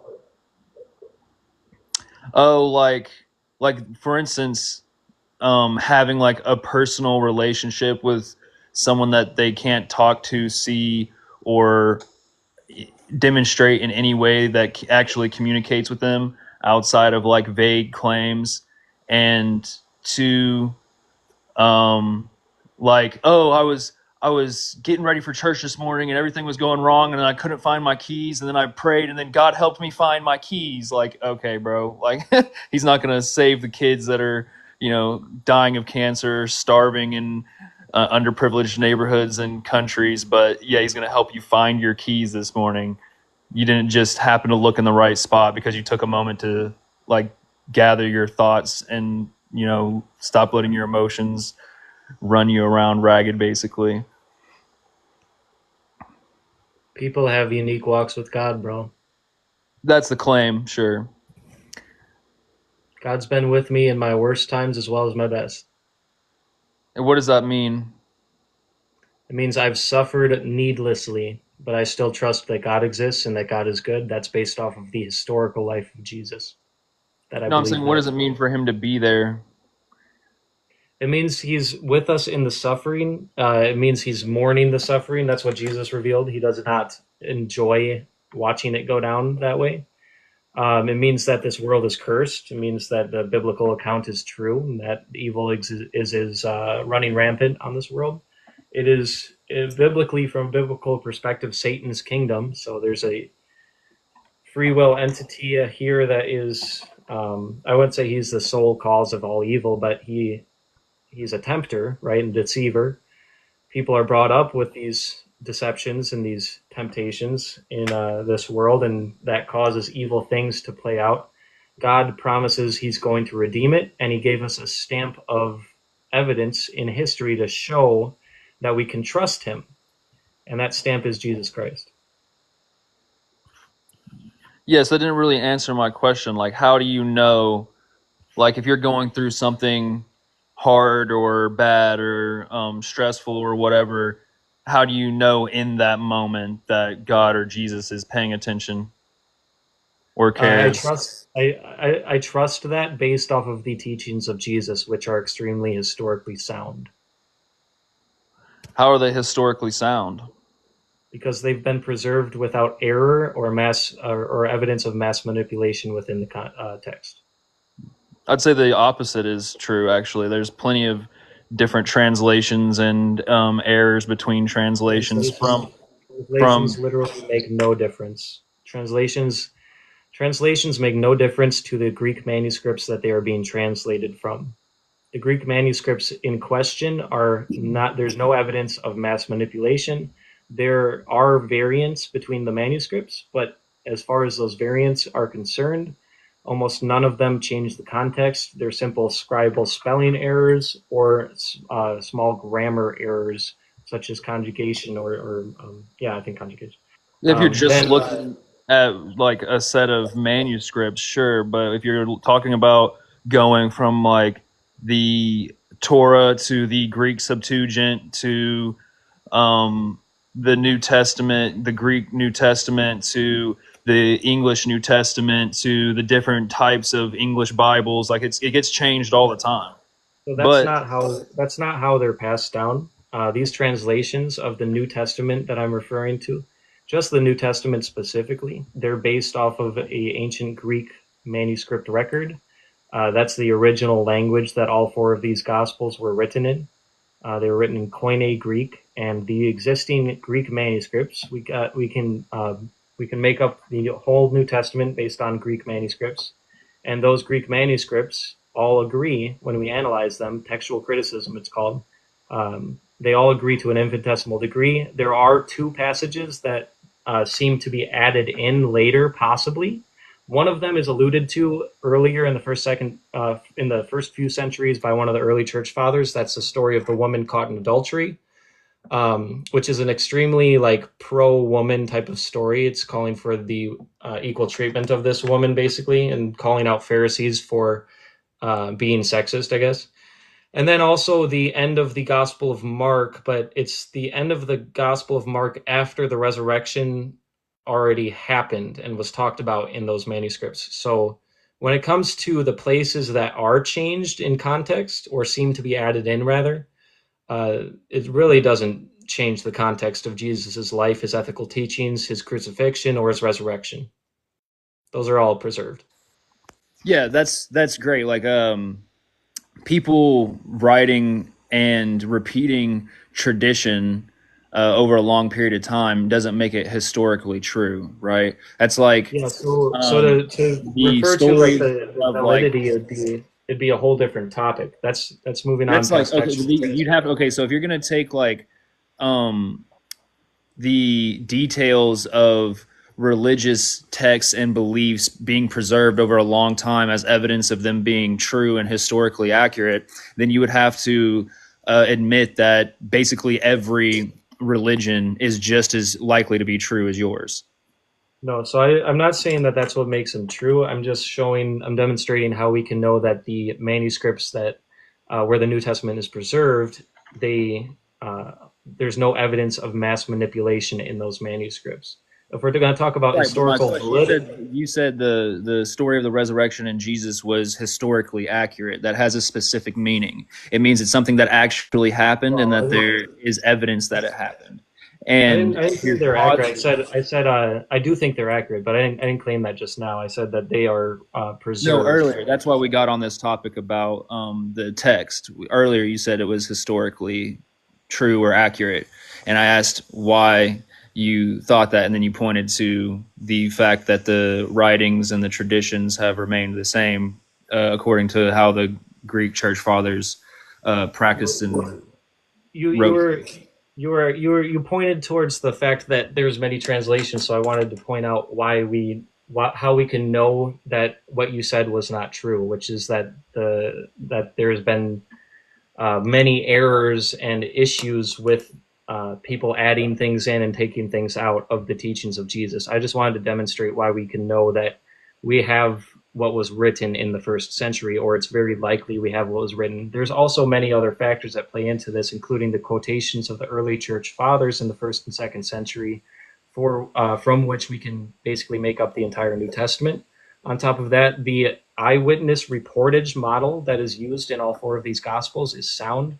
It seems like they are doing their best to report accurate historical events. There's rings of truth in there, including testimony of women that would never have needed to be included if they're trying to just make up a convincing story, or if They they were weren't. lying. Well, that's a great point actually. Whenever the gospels were written down, nobody was trying to make up anything. The gospels were written down by scribes who were recording oral tradition that had already existed and people already believed in it.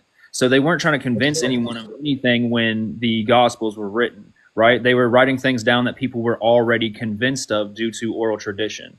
Well, I So wouldn't say that they're you don't convinced of the have women testimony, any though. like you don't have any firsthand writings from eyewitnesses, and there's no way to prove substantially that there were any eyewitnesses to this event or that the event happened at all.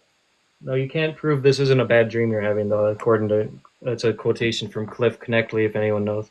Yeah, This is a vague allusion to solipsism, and it's if you want to lean on solipsism to discredit a burden of proof, then you'd have to also admit that your sensory information that your brain decodes is not trustworthy to believe that a God exists either. Yeah, no, that's why I'm saying it's based on evidence, not on personal whim. What is based on evidence? My belief in the authenticity of these documents. Also, the testimony of women was not mentioned Have in the the earliest. eyewitnesses firsthand account, and the writings that you're going off of are from scribes just recording oral traditions, which are historically not a trustworthy source. It depends. How do you have evidence? That depends on what you count as trustworthy. I think that they are trustworthy based on the writings of the early church. When they are talking about the gospel of Jesus Christ, they're referring to it having been written down by the eyewitness community of Jesus, those who literally walked and talked with Jesus, and those who knew the people and worked closely with the people that walked and talked with Jesus, such as Mark and Luke. The early creeds found in Acts and 1 Corinthians 15, the earliest creed of Christianity, they do not include the testimony of women. Presumably, they did not include that little detail until the Gospels themselves were written, because they did not want this resurrection account to be unbelievable in the eyes of the public. It was not until the Gospels were written that they included, it seems, this testimony of women in their narrative. So that's a ring of truth. That's just one of many that we can analyze, and we can kind of tell based on the fact that they're including this, but they didn't include it in the early creeds and Acts and First Corinthians, that they're telling the truth about this stuff. They wouldn't have needed to add that in later to make it more convincing. That makes it less convincing later. Yeah, that doesn't really work as evidence, but What is evidence? it depends on what you're trying to prove. Honestly, evidence is something that substantiates a claim beyond a doubt. No, it's not. That's proof. That's proof. That's not evidence. Evidence is something that makes something more likely to be true. It Okay. increases the likelihood of something being true. The fact that we have these testimonies is and varied testimonies. Many different. There's like 21 different people and over 150 write about Jesus within the first 150. Or I'm sorry, it's like 50 something people write about Jesus in the first 150 years after his life, and they write about him across the board as a real historical person. So that at the very least is why, that at the very least is true. But then you've got even atheist and agnostic scholars agreeing that he was crucified under Pontius Pilate. Very specific detail found in the Gospels that he was. Yeah, him being crucified is not the issue. It's whether or not he was resurrected. No, I know, but I'm demonstrating how history is lining up with these documents, and I don't think that there's any reason to deny that they are somehow, or to deny that they are worth taking seriously. Yes, some things line up. Like during this time there was a lot of religious persecution going on, and there were a lot of people who lived a life minus the miracles and resurrections, similar to Jesus's, right, or Yahshua's, where they were preaching in the streets and due to the ongoing religious persecution at the time, became the victims of crucifixions. And that's all fine and dandy. But as far as like the Gospels, Matthew, Mark, Luke, and John were not written by anyone named Matthew, Mark, Luke, or John. How do you know that? Do you have any evidence? Yeah, literally every biblical scholar on the face of the earth who has a degree in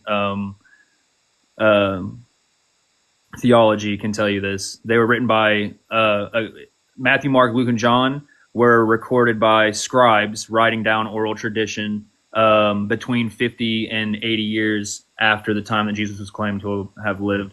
You got that figure wrong. You got that. No, you're wrong. You're wrong. I gotta stop you. You're wrong. I gotta stop you. You're wrong. So you said that between 50 and 80 years after the crucifixion. That's not true. What you meant to say is they were written between 50 and 80 AD, which places in about 20 to 50 years after his life. Yeah, I didn't say the crucifixion. I said after Jesus was claimed to have lived. I didn't say after the crucifixion. So they were written after. Well, okay. So after his birth date, then they would be like. Yeah. Okay. That 50. You should say just 50 or between 50 and 70 or 80 AD, maybe 90 AD for John. Yeah, that's just semantical, though. At the end of the day, that puts us in a time frame where the eyewitnesses would still be alive, bro. Right, but they weren't written by that gives merit to the fact that they were written by eyewitnesses. They weren't written by eyewitnesses, though. They were written by scribes. So I asked you to give me evidence that they're not written by eyewitnesses. I can if you'd like. Just give me you provide me with a dating of these documents that puts it within a time frame that eyewitnesses would have been still alive and able to write this. So why in the world are you providing evidence for my side? Give me some evidence that that Matthew, Mark, Luke, and John didn't write these documents. What you just provided me is evidence that they did, in giving me a dating of when these Gospels were written, in a time period when the disciples would still be alive.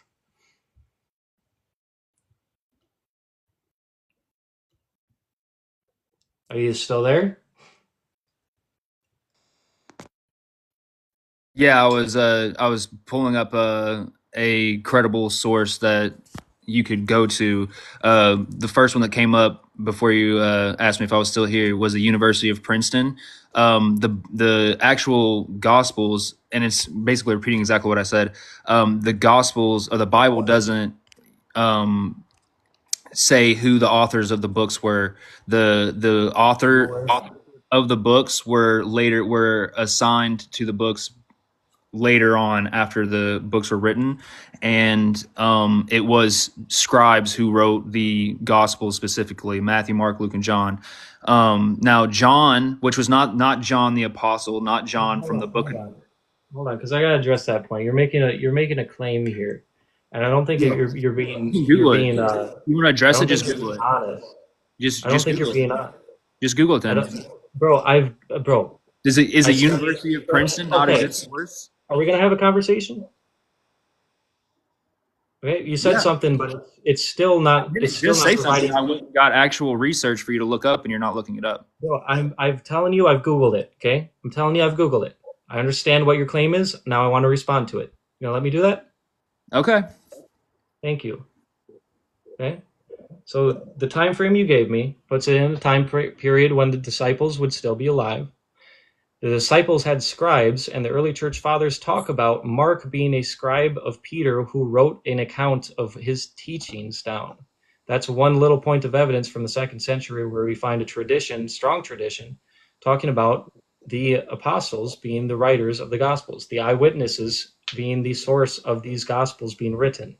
When the early church in the 1st, 2nd, 3rd centuries talk about the authorship of these gospels, they agree across the board that they were written by the eyewitness community when it comes to these 4 canonical gospels, Matthew, Mark, Luke, and John. It does not mean that they assigned them like just randomly placed a name on them. They talk about why they believe, or they talk about how they believe and they know that these gospels were written by the eyewitness community. They were very strict about that. If you read the early church fathers, they talk about it over and over and over again, and they never contend with the authorship of these 4 gospels. They always agree that these 4 gospels come from eyewitnesses. The reason why you will Google, or why when you Google the authorship of the gospels, it comes up saying they're anonymous, is because internally in the gospels, it does not give the names of Matthew, Mark, Luke, and John. But there are indications. There are indications that the authors were known from the very start. One of those indications is Luke chapter 1. In Luke chapter 1, he's talking about having gathered information from an eyewitness community and writing an account to a certain person named Theophilus. Theophilus was receiving this letter, and he would know who was writing to him from the start.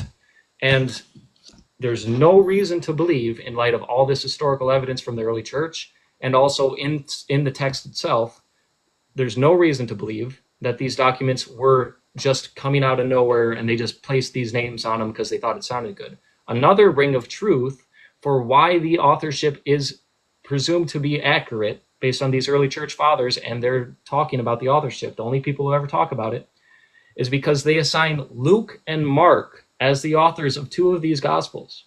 Luke and Mark were not actual eyewitnesses of Jesus. Mark was a scribe of Peter and an interpreter of Peter. Luke was a physician who traveled with the disciples and Paul. Luke and Mark, if they wanted to make these accounts convincing, they would not just pull 2 randos out and place the authorship on them. They would have likely just chosen Thomas or someone else, someone who was an actual eyewitness. Does that make sense? So that's just one indication. There's also many others I can talk about. Yeah, so that now we're getting somewhere. Okay, so we agree that the books were written by scribes and not the eyewitnesses themselves. No, John was a scribe of his gospel, as was Matthew. He was a tax No, he collector. didn't write. First of all, the only The early church also out talks of about Matthew writing Matthew's- an account specifically. yeah, great. The early church and the early church fathers making claims about the religion is not evidence. That's just a biased source. What is But, evidence, bro? What is evidence? What is evidence? What is it's evidence? pieces of information that point to something being true from an unbiased standpoint. Oh my in my gosh. opinion. It's any data or information that makes the likelihood of something being true stronger. Right, and something coming from a Testimony, biased source. Do you think tes- something coming from a tes- biased source does not affect whether or not it makes it more likely all right. true? So I'm gonna ask you the question that I asked you a long time ago, and you You still think haven't. someone saying something happened is strong And you evidence? still haven't. And yes, it is in a court of law as well as in psychology. It is extreme. It's actually No considered. one has ever been convicted of any crime just because someone said so. That is not strong evidence. It's actually some of the weakest evidence you can present next to circumstantial evidence. You're So a liar. again, you're proving You're my a point. I'm not a liar. liar. That's a fact. Look it up. Second You of are all, a second of liar. all, the So that only being said, you need to grasp your mind around this point before we can move on. If you're just going to spew your mouth, then we can just move on to the next guest. But I want to actually get somewhere with you, but you need to understand this before we can even get anywhere. being Testimony. condescending, calling me names for no Testimony. reason. Well, here's the thing, bro. You keep on interrupting me. Testimony is considered evidence. Yes, it is. Yes, indeed, it is considered evidence in a court of law. Testimony it's a certain journal of psychology, like an official journal of psychology, is considered to be it's not concrete evidence. It's like a very valid source of evidence. Testimony. What we have in the life of Jesus and the early church is an extremely large plethora of testimonies, all agreeing about the resurrection of Christ, as well as the authorship of these gospels, unanimously agreeing without contention. There's no one else that's going to write about the authorship of these gospels, and if you have any evidence, actual evidence, to show that the authorship is not what it is, then you can provide it, but you haven't provided me any evidence to show that these gospels were not written by the eyewitness community. What you've given me is evidence that they were written by the eyewitness community, because the only evidence you gave me put the dates of these gospels in a time period where the eyewitnesses and the eyewitness community would still be alive. So again, if you have any evidence that actually goes against my position, then you can provide it now. You can unmute yourself. Okay, yeah. Historical analysis is the evidence that, and I gave you a source to look up and you didn't want to do it and you didn't want to read it, and that's fine. But just to be clear, I wasn't using the time frame as evidence that they didn't write it. I was You using. didn't give me a source. You told me to Google something. You told me to No, Google. I did. the I author. said, okay, I did give you the source. I said the University of Princeton, and I was going to give you the article name, but you interrupted me and went on, and I let you go on because I didn't want to interrupt you. But again, so historical analysis of the Gospels, right? First of all, the only person in the Gospel that any of the Gospels are named after, Matthew, whose original name was Matthias, is the only one who most likely did actually exist. The other three have no historical analysis pointing to them existing. Mark, Luke, and John. John the Gospel most likely did not exist. The only John of the Bible that historically did exist was the John who wrote Revelation. And as far as other authors that spoke about Jesus, like Paul, Corinthians 1 most likely was written by Paul. Corinthians 2 was not written by Paul. And Bro, Paul is not I an can't believe eyewitness. you right now. Paul You're was not. making some wild claims. It's not claims. It's literally historical fact. You literally just told me that the Gospel of John didn't even exist. Can you provide any evidence for that? No, I said the author John, that person. There's no historical evidence proving he existed. Can you show me any evidence that shows he didn't exist, or are you just arguing from silence? By the way, you can't argue from silence, or I'm sorry.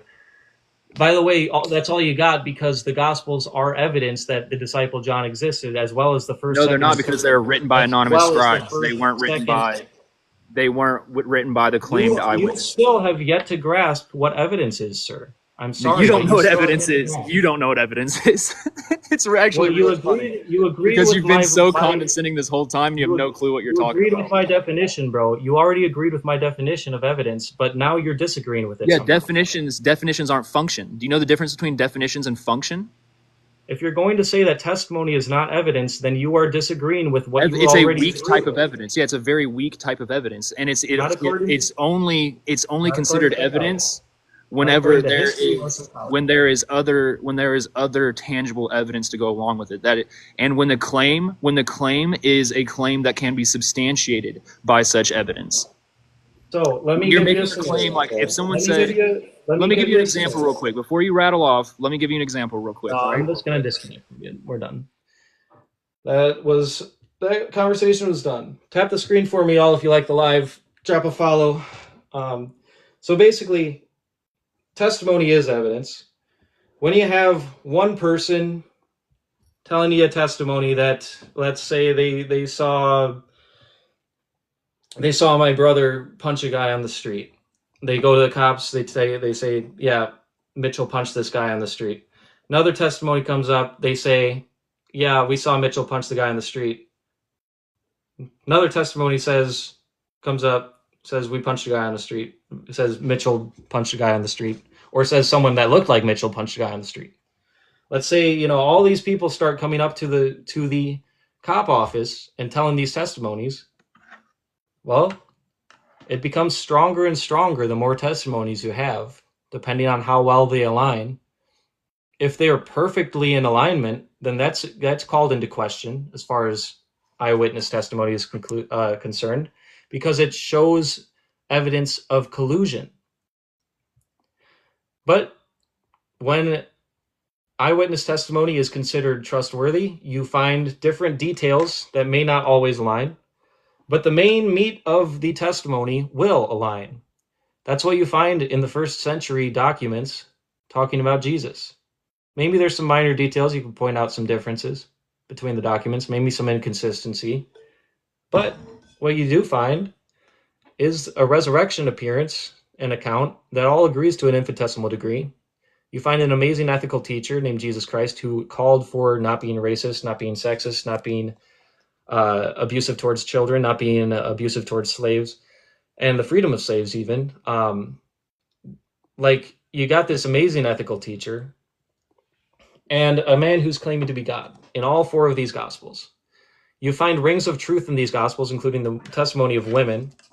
You got so much countercultural things included in these documents. It's so counter to the world that we even live in today. Like, besides majorly Christian environments, you find extremely countercultural ideals popping up in the teachings of Jesus and the New Testament. If these guys are just making this all up and it can't be trusted, then why is there so much evidence that they're telling the truth in these Gospels? Why are they giving testimony of women included in those documents? Why are they talking so specifically about how Jesus appeared to them in the flesh after they'd ran away and gotten scared that their Savior had been unalived? Why did they abandon Jesus and put themselves in that light? Why are the early church fathers able to quote the New Testament, providing an extremely strong historical basis for the New Testament actually dating back to the eyewitnesses and coming from the eyewitness community? Why don't you believe hold on, that? there's one other one here too. Oh, it's a bonus tip. What's up? If you sun your balls, that shows that it does improve androgens. So sun your balls.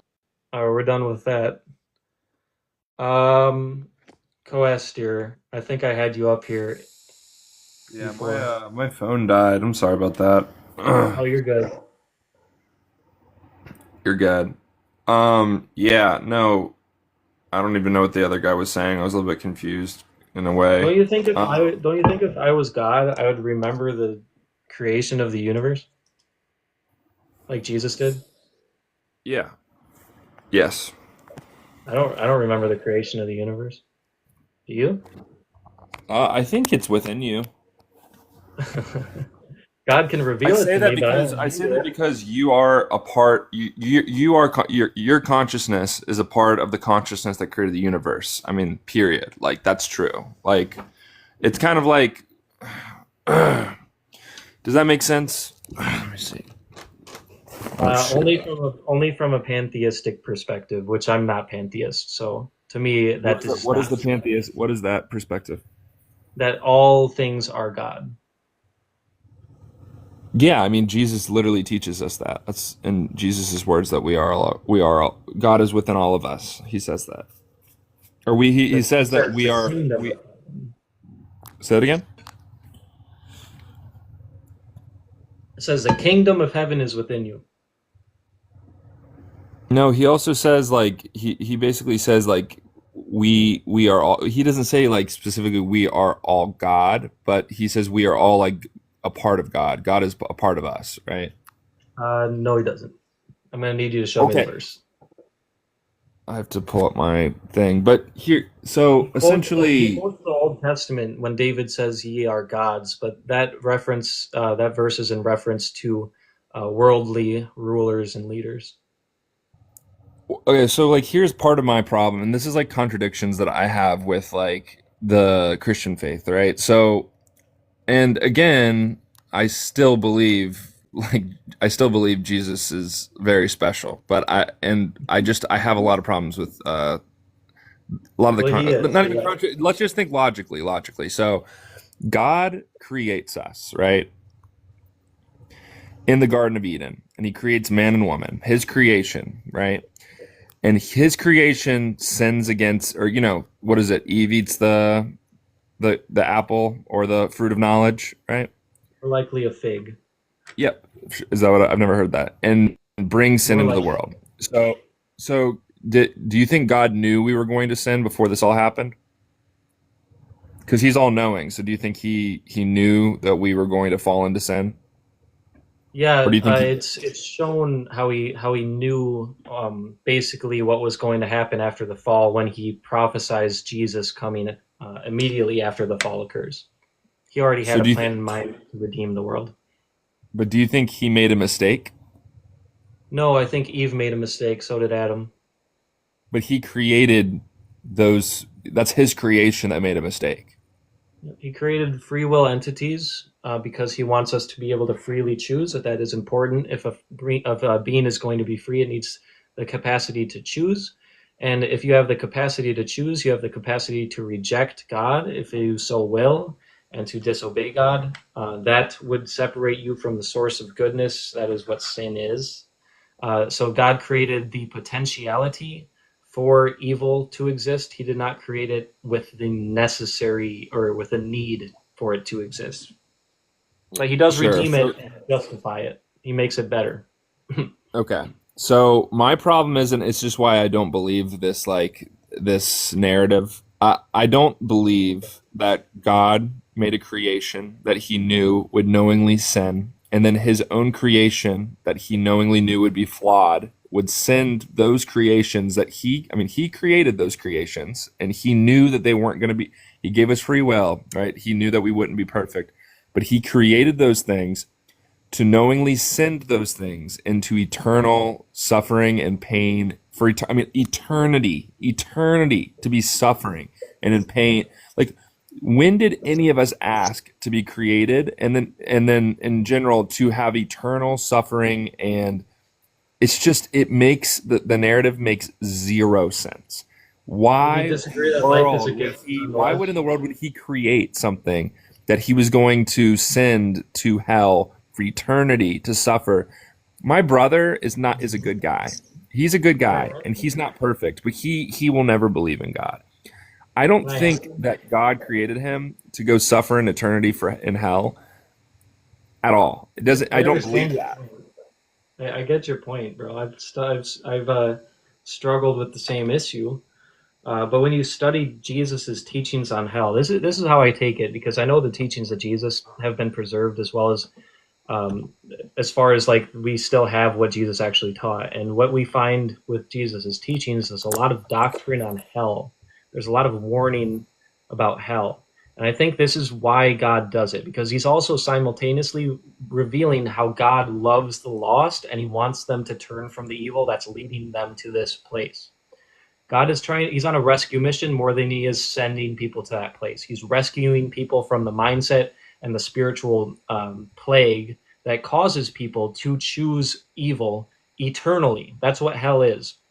So one of the most But no, let me I keep going mean, because this is important. It's yeah, important you just that understand. I know what you're saying, but you're talking about people that like maybe were presented like the gospels and decided to reject it and decided to choose their own faith. But there's people that were born No, into I'm not talking about families those people. of drug I'm talking addiction, about and that I'm person talking about died being a people. drug addict and never finding Let God. me, That person isn't going to hell. Like, that doesn't make that's any not my sense. position. That's not my position, bro. Okay, go ahead. I want to finish. Well, here's an analogy that I think you would do well to take seriously, because I kind of think about this in light of God and the whole of creation. If God were to show you, and you're Henry Ford, if God were to show you all the bad things and all the good things that would come about from his invention or popularization of the automobile, I don't think seeing all the car crashes occurring, I don't think that it would be unjust for Henry Ford to still proceed with that creation just because of the evil in light of all the good that would come of it. So I think when I think about God and the biblical God that's taught in the scriptures, we see a God that is unconditionally loving towards his creation, but his creation has the capacity and the free will to choose to not be what God created them to be. You find this in the story of Saul, the first king of Israel. God had a plan for him. Saul didn't follow God. He chose instead to disobey God, and the plan for him was not carried out. So when we see people going to hell, and one of the most vivid images that we see in the teachings of Jesus himself about a man being in hell, it talks about hell as a spiritual place, or he talks about hell as a spiritual place. It's the story of the rich man and Lazarus. Lazarus calls out to Abraham when he's in hell. He is able to be coherently have a conversation with him, meaning that he's not being tortured and in torment to the point where he can't articulate himself. So there's more of a spiritual burning and torture that's happening. And after studying the doctrines on hell, it's important to understand what Jesus taught about this, because if you study it, the rich man never asks to get out. Instead, he asks for Abraham to send him Lazarus so that Lazarus can his serve. brothers. Yeah, I know the story. Right. So that Lazarus, first he asks that Lazarus goes and dips his or gives him water, basically, but he never asks to leave. So, and you can watch Inspiring Philosophy's video on it, does God send people to hell? I think it's very profound in light. He talks more in depth on that parable. But what you have as far as hell goes and what Jesus is teaching, I think Jesus is warning very strictly and very strongly against things that lead you to the bad place, because he doesn't want his creation to get to the point of free will where they reject the Holy Spirit so much like Pharaoh did, to the point where in light of all the evidences that God gives them throughout their entire life, they still are committed and choose to be succumbed in the evil identity that they've assumed upon themselves, to the point where the rich man didn't even have a name anymore in that story. He was the rich man because that was his whole life. That's all he cared about. People that are in hell are continuously and it doesn't stop. The choice for hell, it doesn't stop at the point of being unalived. After you're unalive, the people that are in hell, they are still choosing to be there because they just simply don't want to go with God's salvation and goodness. That's what conclusion I've reached about all that. So I mean, you love to watch Inspiring Philosophy in this video. Well, my conclusion is the concept of hell is man-made and fear-based, and I think we have to get out of the fear-based systems that control us. The government, everything uses fear to control us, and religion is no different. Jesus doesn't teach about hell. If you read the Hebrew text, he's not actually talking about a place outside of here. He's talking about on earth. That's what he was. Fear-based. If it's fear-based, it's fear-based. But bottom line is if you're gay, if you're born gay, imagine making a creation. We can't talk about that. I will get BANNEDs. So I'm sorry, we just can't. You don't have to talk about it, but I just want you to know, that also doesn't make any sense. I want to tell you something, bro. Don't love what you're born to love, because that is wrong. I mean, that's so man-made. From the people, the men of that time, that was that is a concept that was created from the men of that time. I mean, in my opinion, I'm not saying the Bible isn't divinely inspired. It definitely is. And there definitely are things in the Bible that are clearly from God or source, whatever you want to say. Absolutely. But you can see in the words that man has definitely put his hands on these things, a lot of these things, when it comes to so many different topics and subjects. Can you show me evidence for that in the New Testament? Yeah, just the concept of well, you just said I can't say it, right? Okay, well, just because you don't like the concept doesn't mean that wasn't originally in there. No. I'm not saying that. I'm saying in general, like creating a creation that is born and inherently finds the most, like, love is the key to the universe. Like, love is Amen. everything.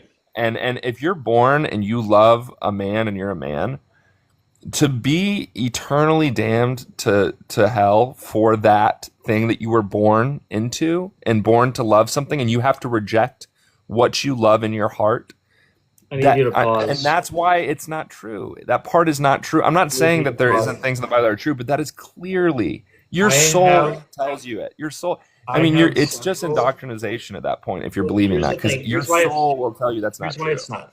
This is why it's not, bro. All right. Well, this isn't really why it's not, but it's a point of contention. I've got several people that identify as LGBTQ that absolutely love Jesus with their heart, soul, and mind.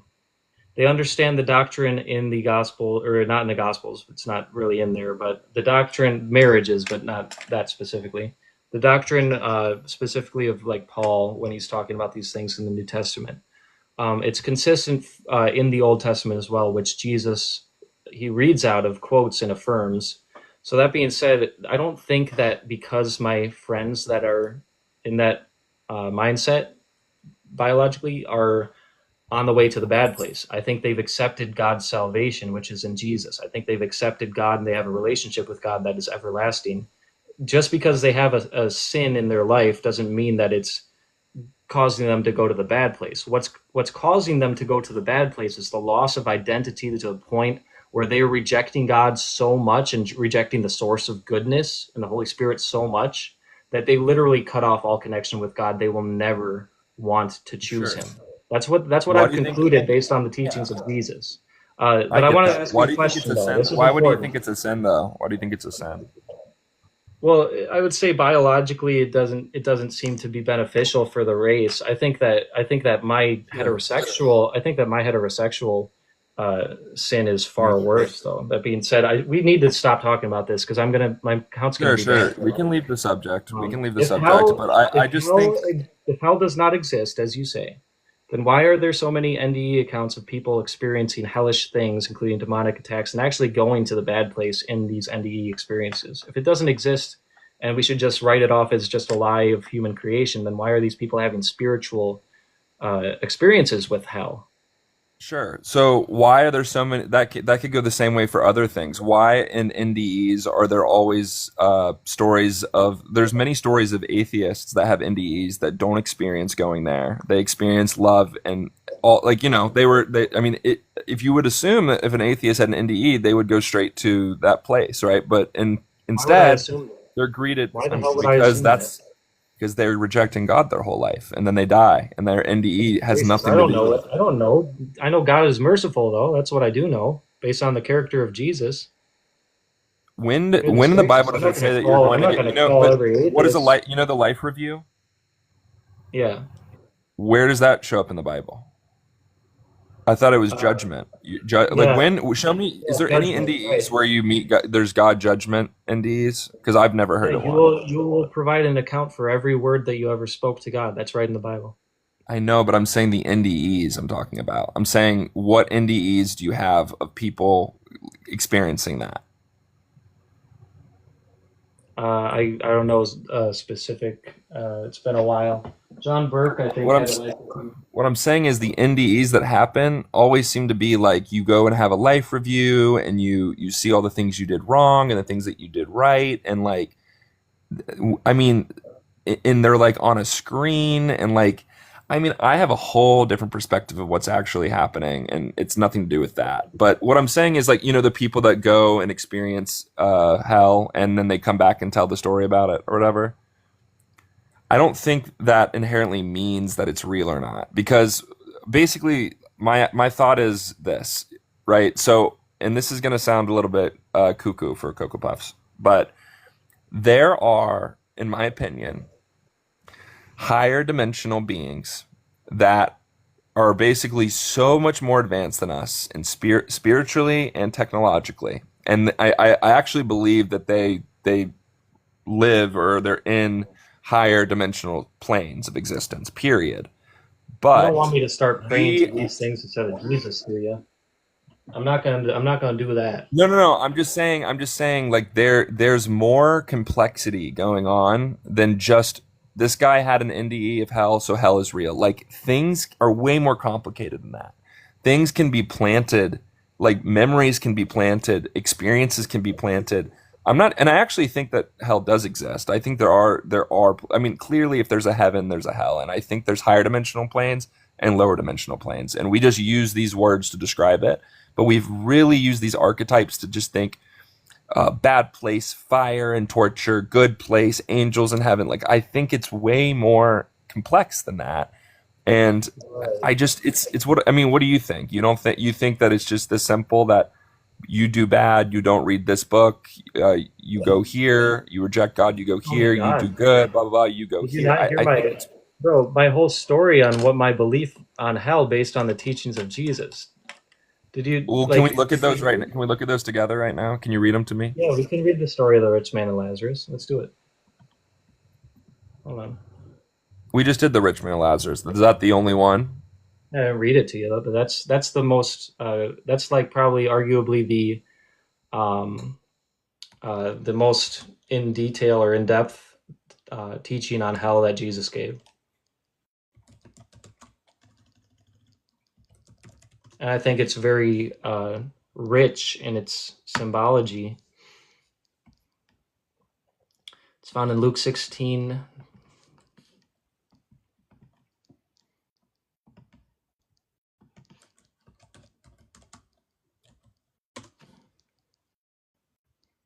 So ultimately, I think the reason for so much warning on hell and so much teaching on hell out of the mouth of Jesus specifically is because he really wants his creation to be afraid of going there. He doesn't want his creation to get to the point where they reject him and feel comfortable rejecting him so much that they lose that connection. He doesn't want it. He wants his creation to take him seriously and to not go to that place. So he wants to make sure that we have that warning and that vivid image of what that would be like if we so choose to get lost in, for example, in this story, riches, in our worldly wealth, and to not be charitable in our lives, to not follow God, essentially. He also warns highly and often about religious hypocrisy, making your outer works look good, but inside your heart it's far from God. Like that's one of the main points. Like he wants people to not have their hearts far from God. That's what's going to send you So to hell.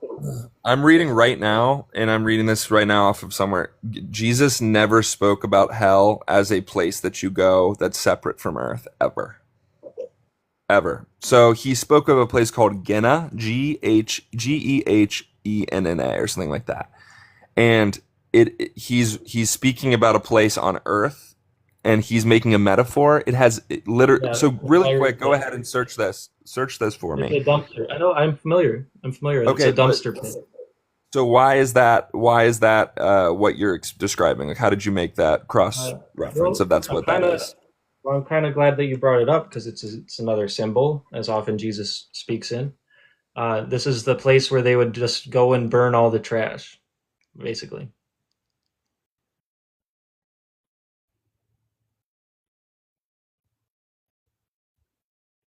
So if you have no love or goodness within you, you have got nothing else to do but to be destroyed.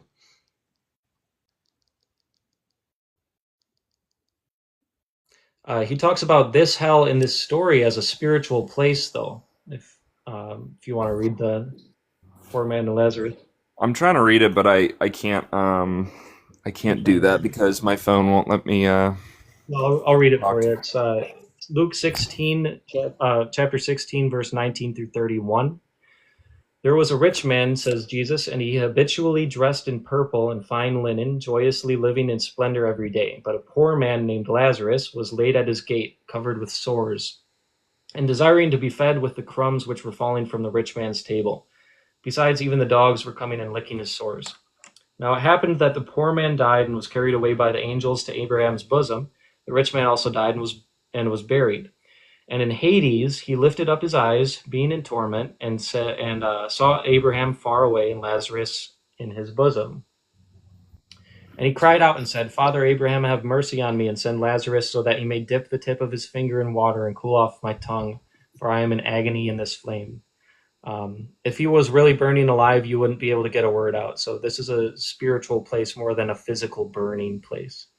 But he is in agony. Abraham said, Child, remember that during your life you received your good things, likewise Lazarus bad things. But now he's being comforted here, and you are in agony.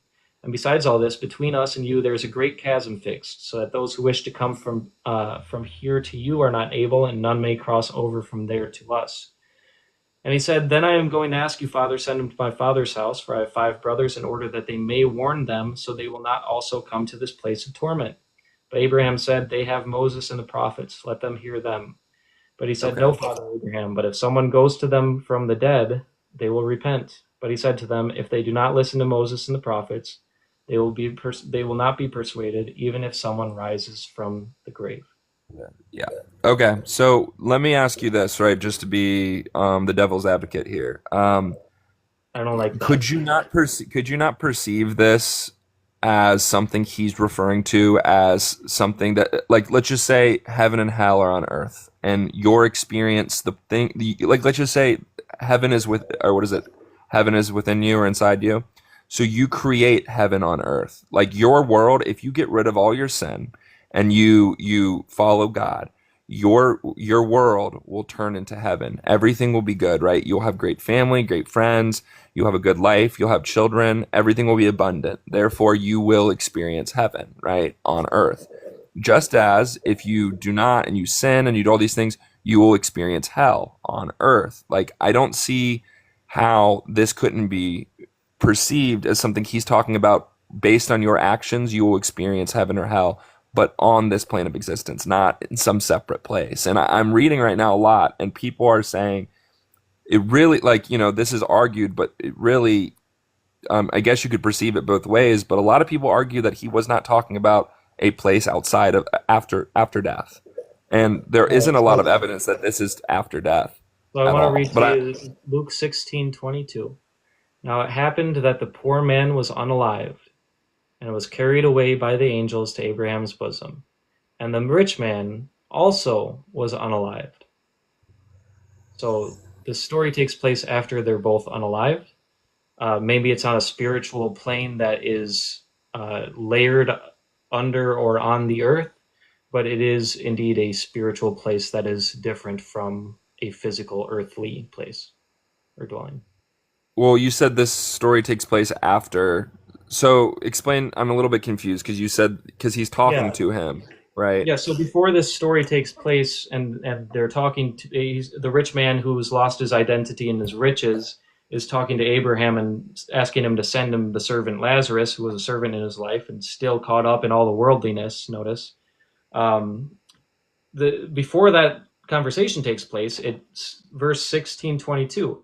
It happened that the poor man was unalived and was carried away to a different place by the angels to Abraham's bosom. So yeah, and the rich man also was unalived and was buried. In Hades, he lifted up his eyes, being in torment, saw Abraham far away, Lazarus in the bosom. So Jesus is pretty clear that, like, it's different locations happening here. I would take that as, for sure.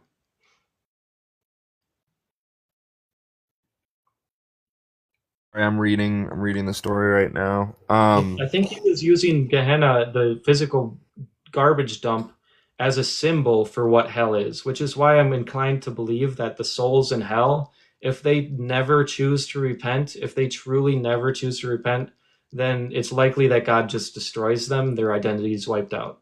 I'm not positive about that, but that's what I speculate based on that fact that he uses Gehenna as a symbol for hell. Yeah, I guess, like, another thing, and I'm not arguing against that or for it. I'm just, another thing for me is like for instance, like, assumably you don't believe in reincarnation, right? Because why would you, right? Why? I mean, why would I not? Is there any evidence against it?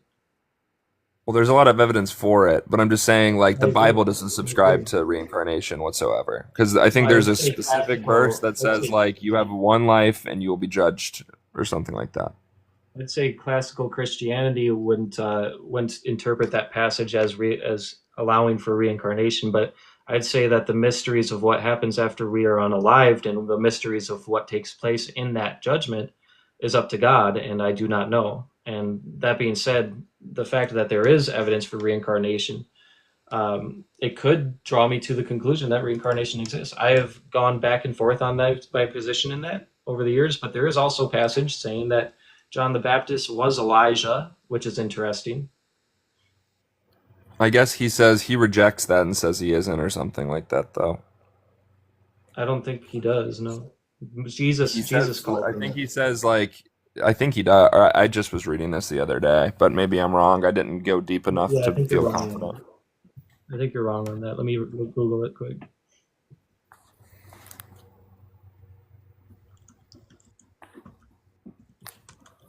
It's more of like taking a lot of Christians take it as symbolic, and that makes sense, as many things are symbolic in the words being talked about in the New Testament. Yeah, I guess like the way I put it or the way I feel is like that I think someone just said it in here.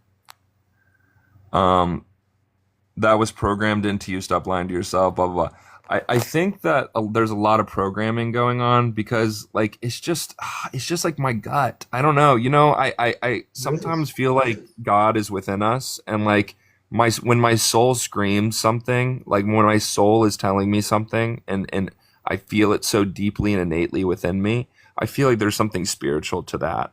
And I feel like this spiritual inclination of certain things, like I guess you could call it discernment, but I feel like man has definitely done something to make us to twist things. I just feel it. And I don't and I know you say it's all like do you not feel that at all in your heart? Well, Like do you feel you like gotta provide everything we're being evidence. given?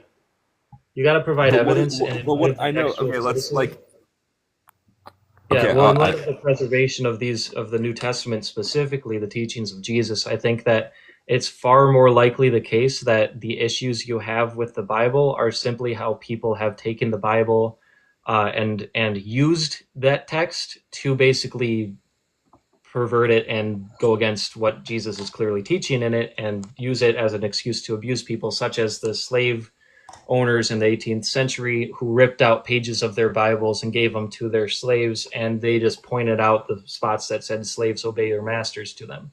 That's an example of someone abusing a very beautiful thing for evil. It has been done, it will be done, it will continue to be done until Jesus comes back. And that is who Jesus criticized the most highly in the New Testament, which is amazing because it is a call for people not to use the New Testament, the words of Jesus, in that way.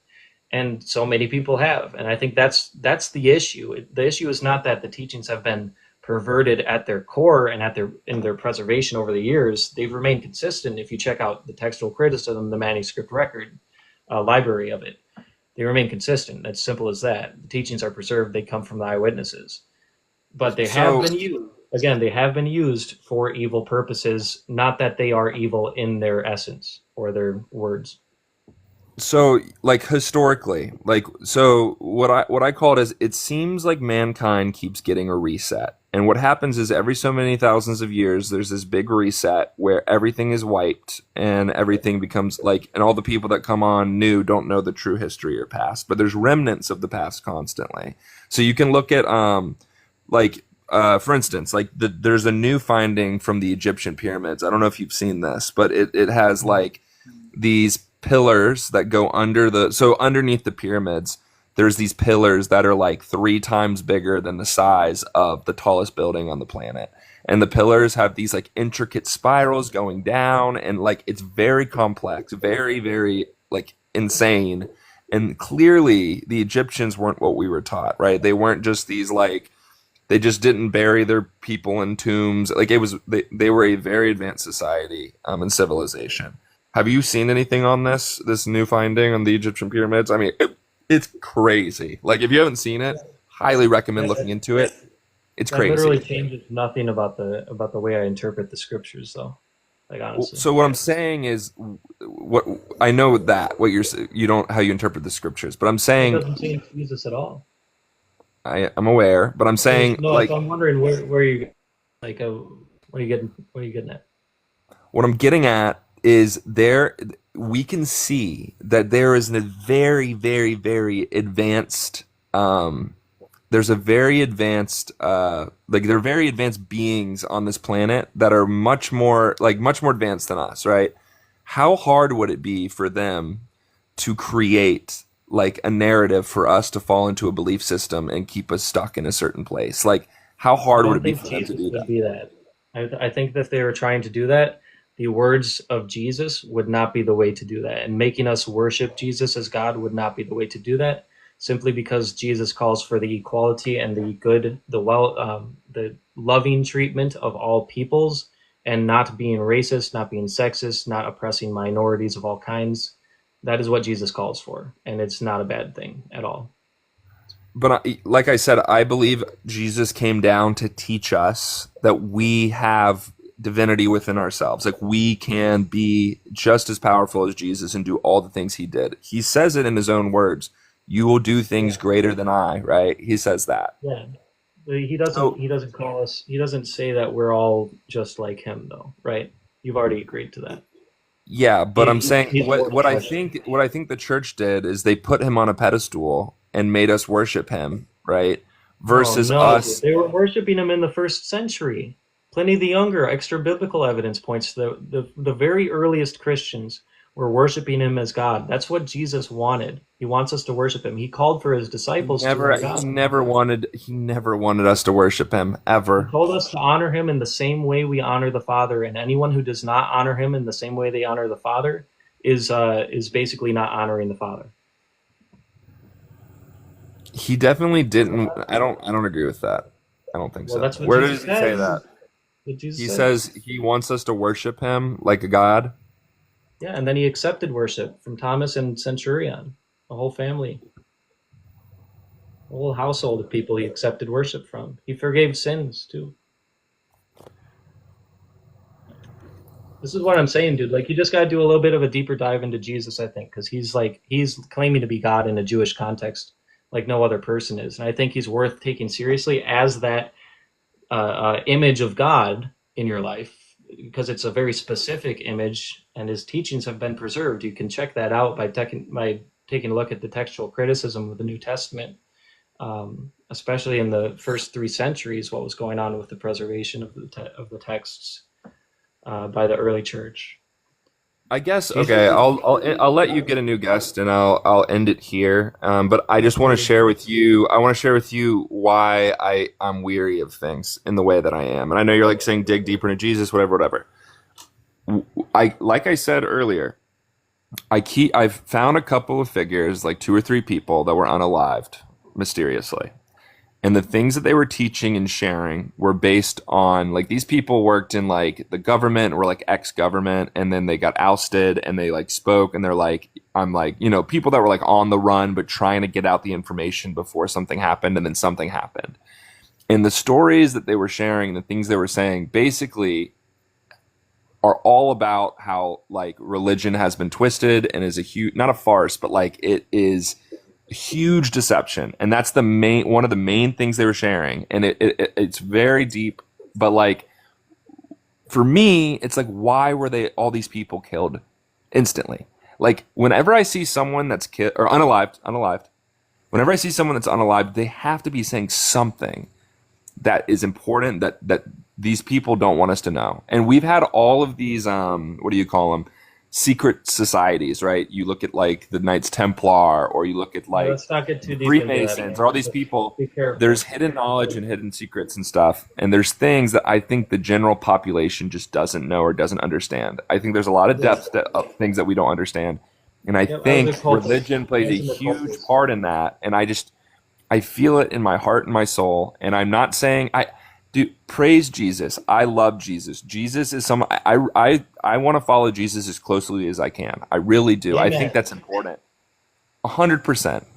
But it's just like, I'm just saying, like, when you feel something in your soul that there's something off or there's something wrong, I just Yeah, listen to that, yeah. you There know? is something off. There is And that's something all off. it is. I just feel like there's something off, and I feel like we're not being told everything, or like the Vatican has a huge library under there, and there's books or there's words that Jesus spoke that we aren't being given They were No. man selected what would go in the Bible. Like the group of people, whoever, what are they in Jerusalem in 50 The AD? early Was it church 50? compiled it. The early Yeah. church compiled it. You can see him writing about it. You need to study the early church more if you want to get into the preservation of the New Testament specifically. But it is preserved by the minority group of Christians. This religion that was persecuted for the first 3 centuries. They preserved these documents and they were worshiping Jesus as God from the very start. So, oh, I was going to say something. Oh yeah. So basically, occultism. I was involved with the occult for a while. I've gone into the deep esoteric information. Some of it being invalid, I found out later, and some of it being valid, which I still believe in today. And I would say, yeah, you're right. There's a huge conspiracy to manipulate and keep people down, but the preservation of the teachings of Jesus, like that's not part of it. The teachings of Jesus are authentic and they can be taken seriously, I think, as a whole. I agree. Gospels, Matthew, Mark, Luke, and John, and that's because of the writings of the early church that I can believe that. It provides merit to the fact that they knew who wrote these documents. It was the apostles, the people who actually knew Jesus, and this Wasn't just this one is of a them. tradition. Yeah. Only one of What? them knew Jesus, right? Irenaeus and Polycarp were both disciples of John the disciple, and then John was a disciple of Jesus, and Matthew was a disciple of Jesus. Luke was a physician who traveled with Peter and Paul and other disciples, and he's arguably the best historian from that time period, or whoever lived, honestly. And then Mark is a scribe of Peter. This is all according to the early church. Mind you, this is while they're still the minority. While they're still the minority, they're quoting these documents over and over and over again. We can read their quotations. We can make up basically the entire New Testament from their quotations before Christianity was the main religion in the Roman Empire, or an accepted religion in the Roman Empire. So that's pointing to the fact that these documents, since we can see those quotations and they remain consistent all the way up until the Bible we have today, we can see how it's been preserved. Now, though the evils in this world will take those preserved documents and basically crap all over them and give them out to people in their own manipulated version, which is why you find things popping up like Jehovah's Witnesses, which is why you find things popping up like the Mormon religion, which is why you find Muhammad making all sorts of claims about Jesus. But that does not take away from the preservation and the authenticity of the teachings of Jesus themselves. And I think it's important to hold those in high placement in your mind, because not only does it help you rationalize history, but it also helps you rationalize God and get a clearer image of who God actually is, how he revealed himself to be in the first century, which is the unconditionally loving God who loves all of us. Yeah. Yeah, I guess I know someone in the chat said like guest is spewing metaphysical nonsense or whatever he's saying.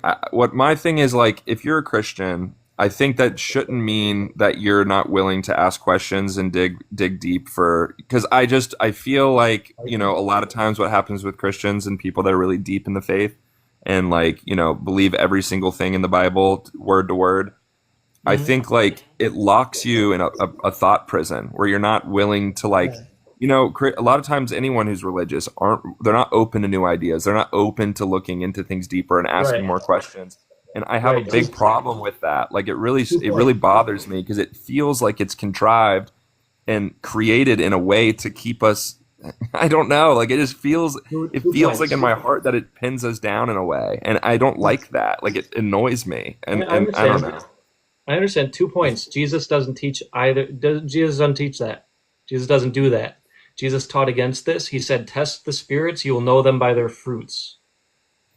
You will know them by their fruits. You'll know them by how well they are replicating the life of Jesus Christ and authentically loving. He also said, he called for us to basically have our mental, watch out for false prophets. That's another passage. For they come to you as wolves in sheep's clothing. So you got to test the spirits, know them by their fruits. And on top of that, there's another passage I'm now blanking on. Why have I been blanking so much in this? I feel like if Jesus came down today, you know how he was like shitting on the Pharisees, basically? Yeah. I feel like, no joke, like this is just what I feel like he would come down and look at the church and look at the Pope and look at all of this and just be disappointed. And like he would do the exact same thing that he did to the Pharisees, to those people, to the people that are our church leaders and people that are in charge. Like I feel like it's almost a metaphor for what we're dealing with today. It's just like turned it, into it's just now Christ is at the top of the religion, but I don't know. It just feels like it's a metaphor for today. Like, I don't know.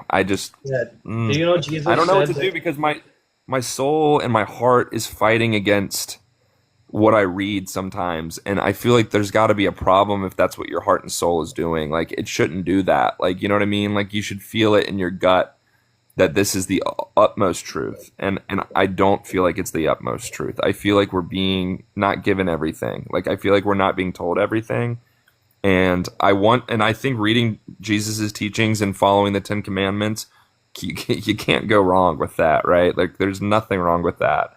um I don't know. I'm just kind of, I'm just bothered because I just can't figure out why I can't come to terms with some of the things that we're taught in the I, belief I, for I me. think this is why, bro, because you've come across some deep information about very evil entities in this world and how they are manipulating the masses, which is true. I agree.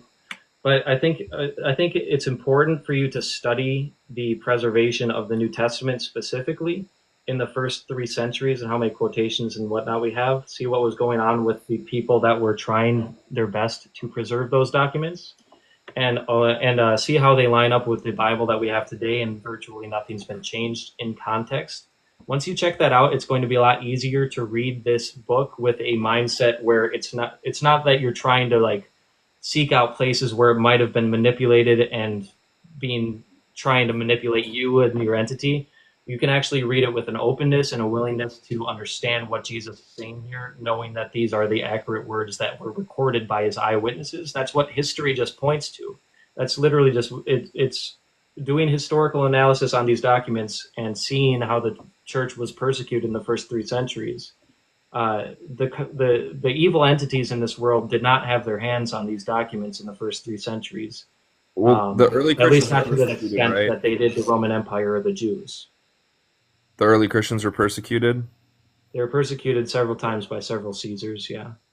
but then uh, all of a sudden, the Roman Empire took it up as the main religion, right? And Yes. it became, Yep. But we have manuscripts of the New Testament, basically the entire New Testament, quoted by the early church fathers yeah. before I just the. feel like you have to trust man a lot in this case. Like, you have to really trust that man has done perfect and right, like with what we have today. And I Yeah. struggle with that, I guess. Like, I believe in trust in God. I believe in trust in Jesus. I don't believe in trust in man. And I think man has had his hands on all of this for a long time. And it's just like, I don't know. Yeah. I just So struggle. if you ever have a passage where you think that like this is something that's possibly just something that's manipulated and has been perverted by men, bring that passage to the live whenever you see me up here, and that would be amazing to go over those passages.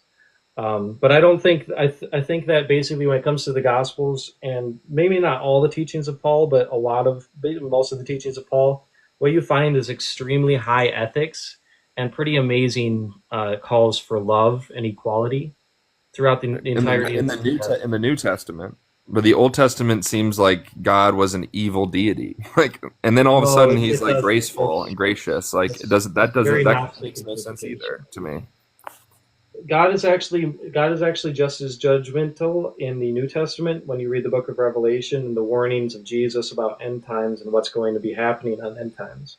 That's why he warns so strongly against being in the right place in your heart position towards God before that day comes. Because if you are in the wrong position towards God when that day comes, you may continue rejecting him for all of eternity because of it, because you got yourself in the wrong place, because you committed to evil so much. That's why he warns against it so much, bro. Like, he's trying to save us. He's not trying to condemn us. He didn't come to condemn us. He came to save us. That's what he says himself in John 3. Um, Well, yeah, right. Some guy said it in the chat. He said the Roman Church took up Christianity to control the masses. Jesus was used as a tool to make the populace easier to control. Like those we kinds can of things to provide me. evidence that that's the case. Well, it's not even the The evidence. conversion It's of just like Constantine. it's based on like how I see people today and how they act. Like, like I don't know. It's just like Well, that's the third century manipulation that is alleged in the comment section. You'd have to provide evidence of that first of all, but on top of that, we have documents and manuscripts dating back to before the third century and early church father quotations, which we can pretty much make up the entire New Testament from. So it's we've got extremely high probability to assume that we have the preserved words of Jesus when we analyze it from a historical perspective.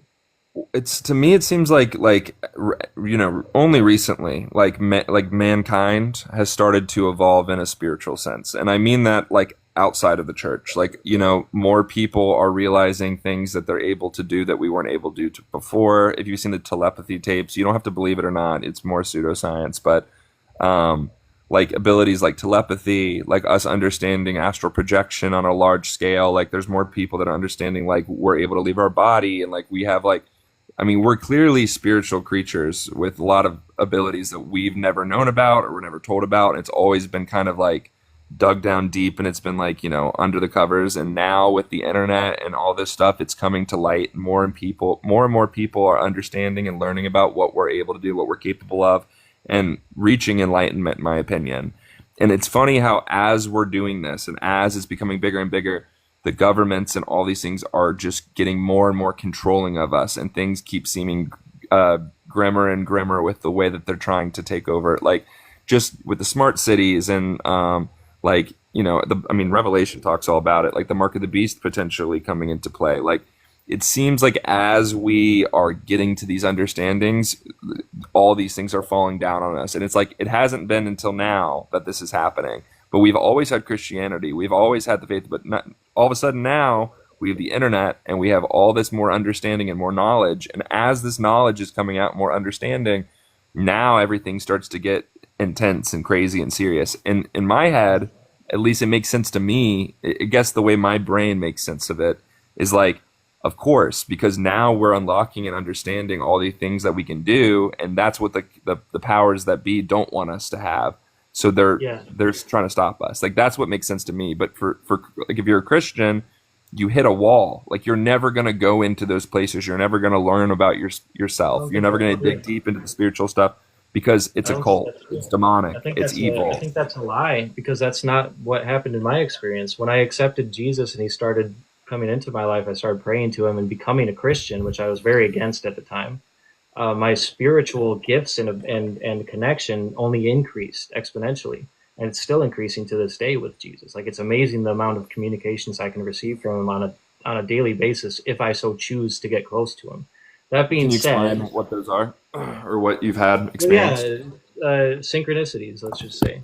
But let's and also inclinations, intuitions, and also very physical revelations that he shows me a lot. He's been communicating to me through birds for a long time, even before I knew Jesus.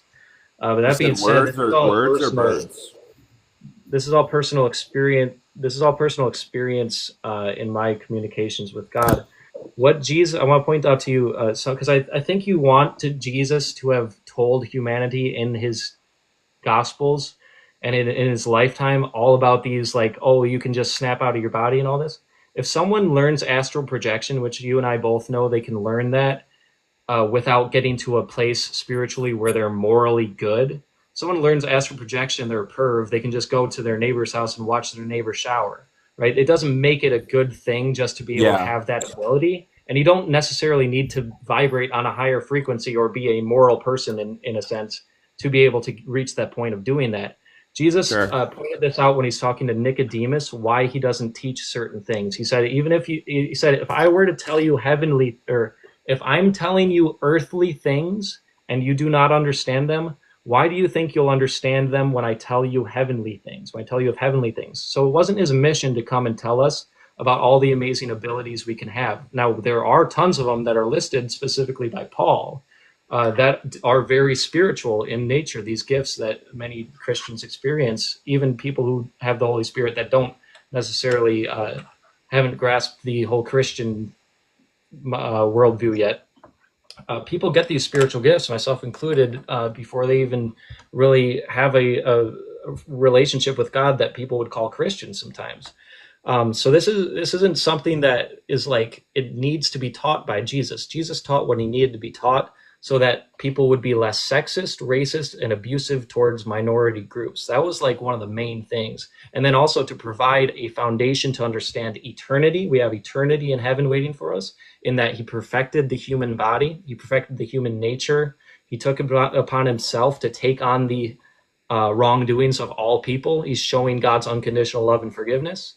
So he provided that foundation. That was the foundation he needed to provide to allow billions now of people to accept God, accept that God loves them, and accept that we have motivation now to love each other as we want to be loved due to that historical event. It's the most profound event in all of human history, in my opinion, towards the direction of good, and it has not changed since it's been done 2,000 years ago. Jesus loves us. Yeah.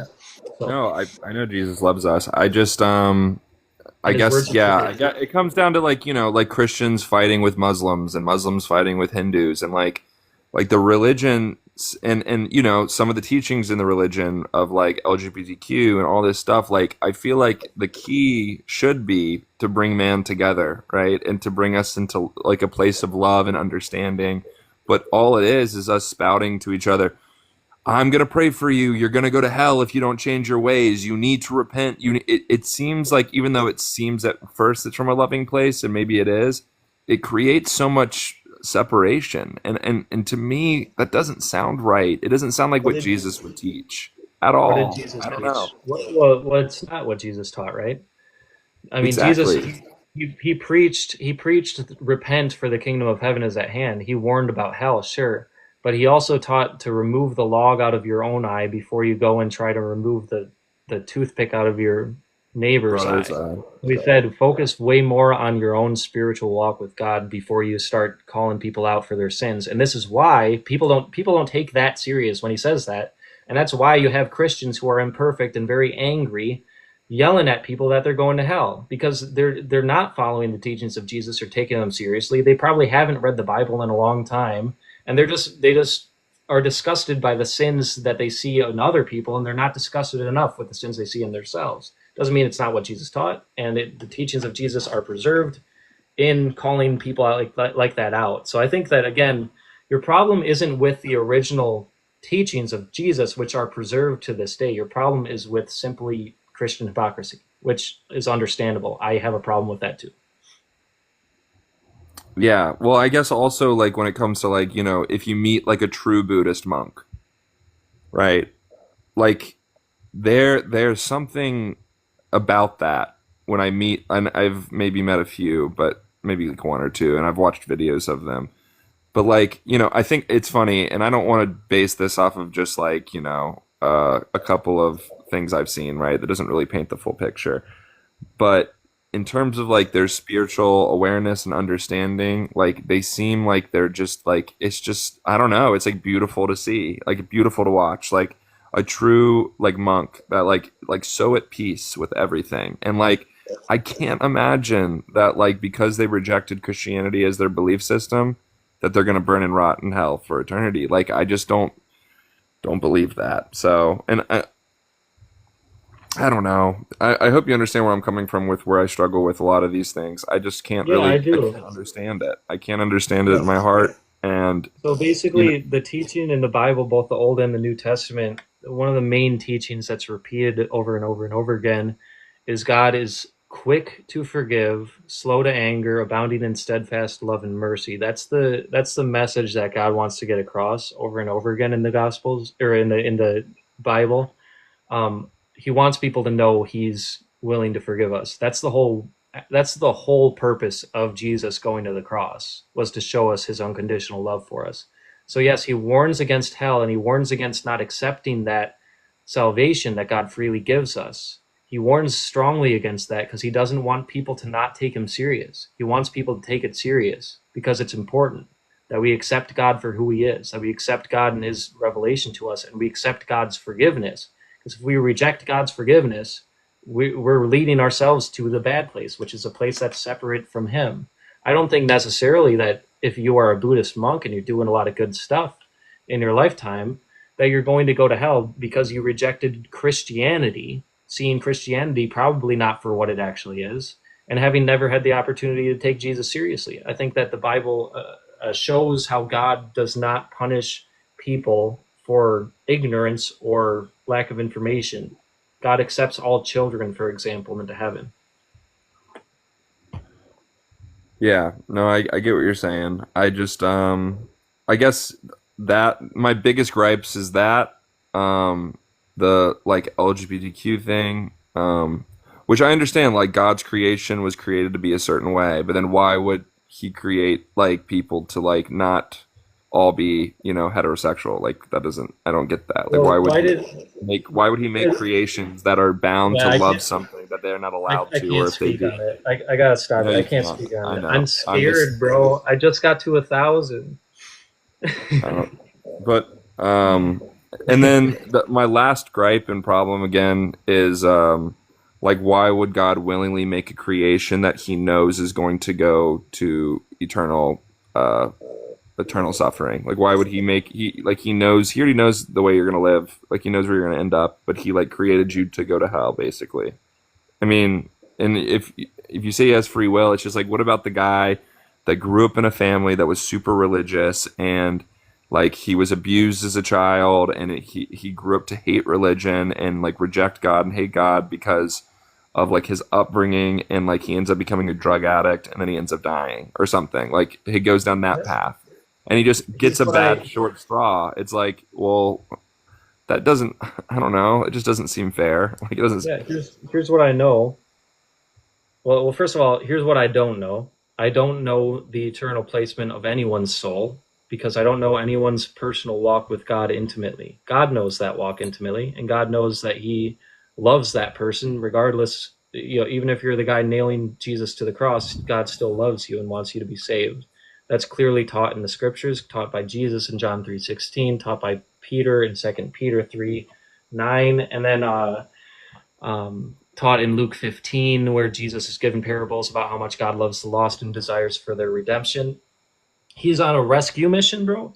So I think that what I definitely don't know, is where God's going to place any given soul once they cross over. What I do know is that God is slow to anger, quick to forgive, abounding in steadfast love and mercy, and that anyone who even calls out to God is going to be saved. That's what I do know.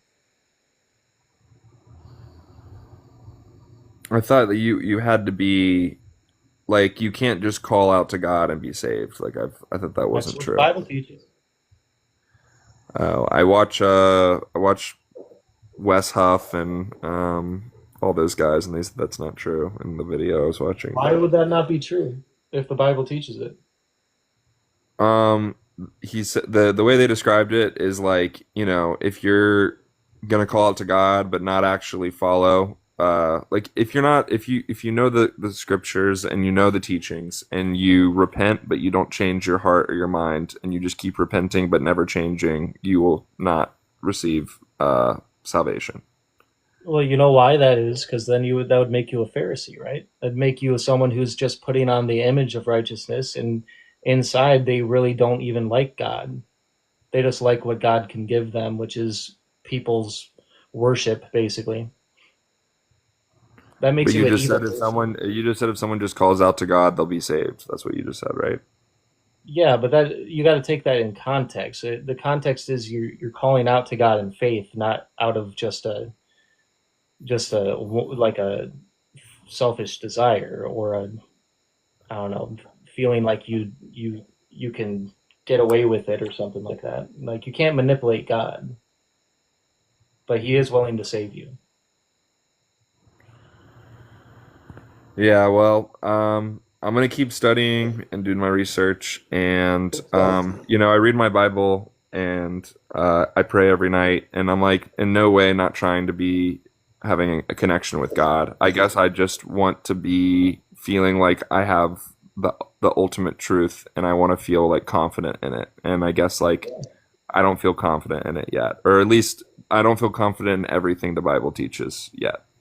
Yeah, no, Um, totally. I get it. I'm not either, and that's a lifelong journey. There's some difficult passages I still have yet to deal with, but what I do find so beautiful. It's just Jesus is so beautiful. It's the best.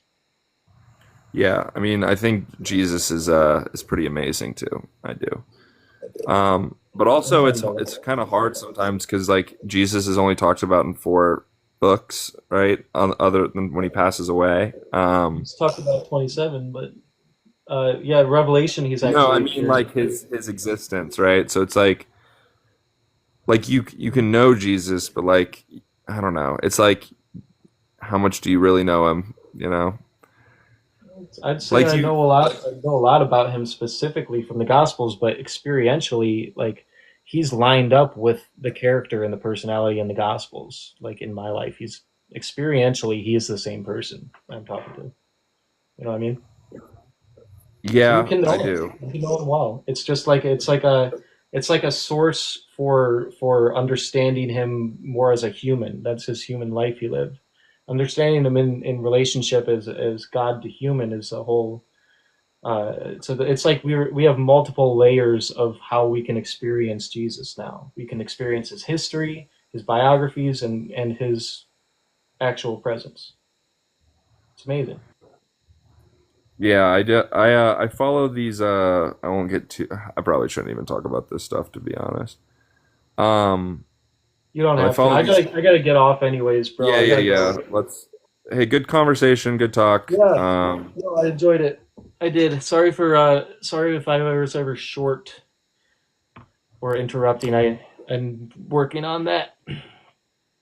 I didn't think you interrupted me. I thought you gave me enough time to talk and speak. That's good.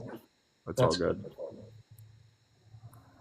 That's All good. right. Well, I'll see you later. God bless, and you God guys bless. have a good night in the chat too. Yeah, I'll add you and maybe you'll get up on a live in the future. I think these conversations are good and productive. Peace. Yeah, sounds good. Bye. All right, y'all. Sorry I couldn't get to y'all in the. Maybe I'll talk to the Muslim real quick. Servant of Allah. Let's see what you got to say, man. Why are you following Muhammad? Maybe he's out of here.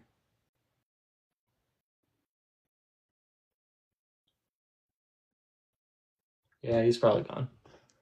All right, y'all. I'm getting off. God bless you. Jesus loves you. The way that we can know with confidence and assurance that God actually does love us is by looking at the life of Jesus Christ in the Gospels, Matthew, Mark, Luke, and John. Those are the those are the biographies, the Greco-Roman style biographies written in the first century by the eyewitness community of Jesus Christ.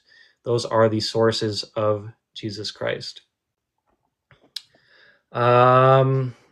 Okay, real quick, Keiki. Real Hello. quick, what's up? Hey, Yeah, so yeah. real quick, I just need to let you know. So like I just had like a crazy encounter with, I guess you could call, with God.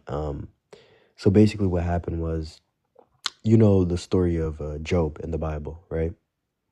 He Yeah. lost everything, and so I actually didn't even know about that story until today, until a couple hours ago, through TikTok, of course. And I had just, or like, it was like 9 p.m. I had just put my little sister to sleep.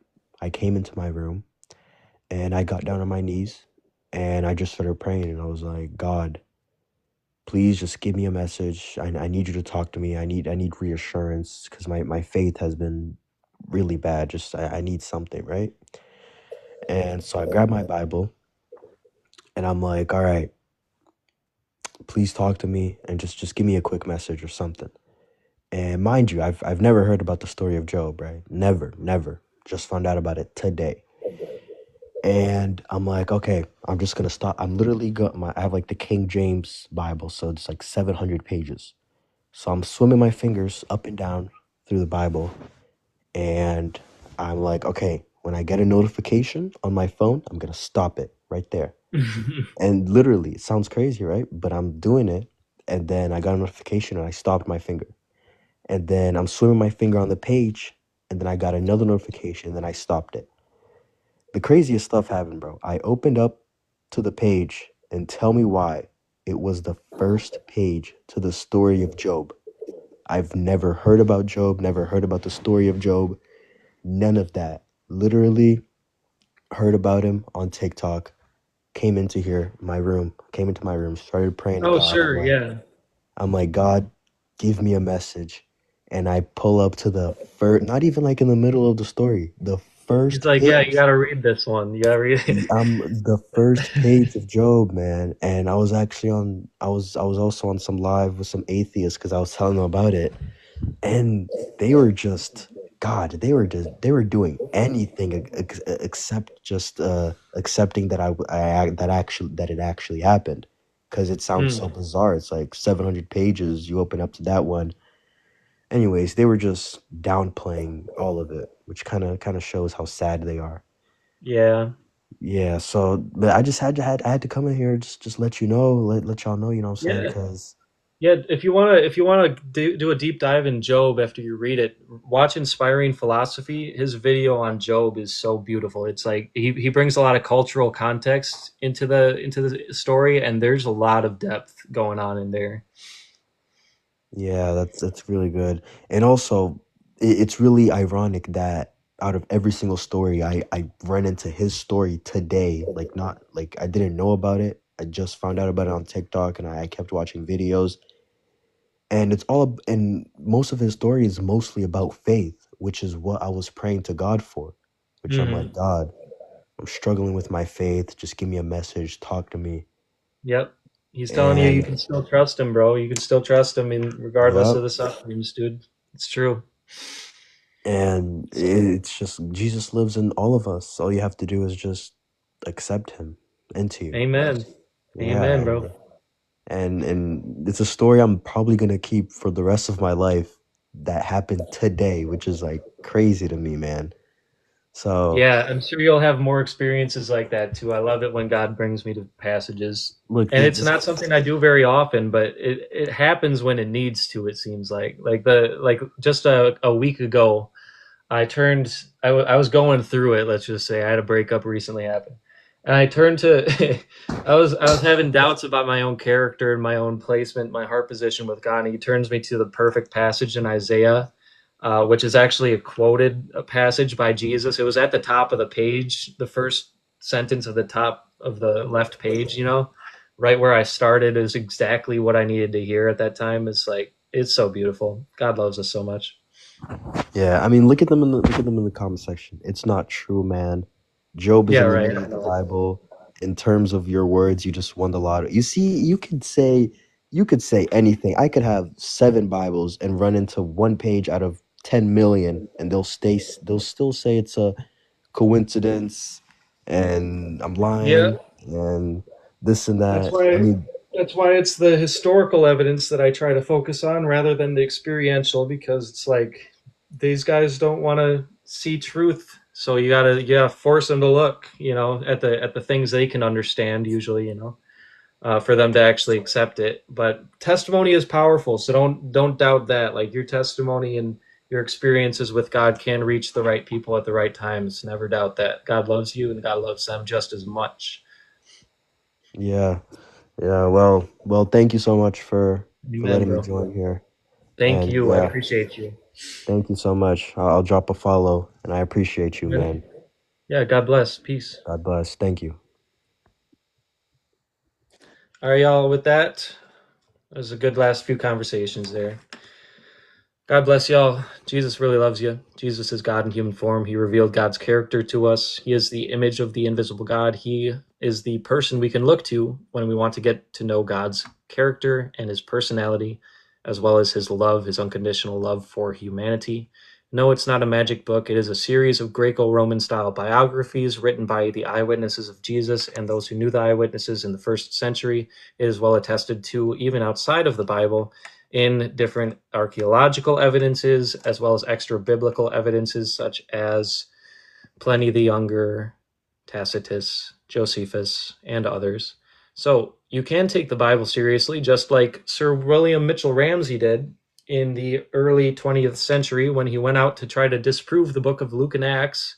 And he ended up being a believer in Jesus because of just how much historical evidence there is that confirms the events that are talked about in the book of Luke and Acts specifically. Sir William Mitchell Ramsay, again, you can look him up. He was part of a group of intellectuals who were against these New Testament.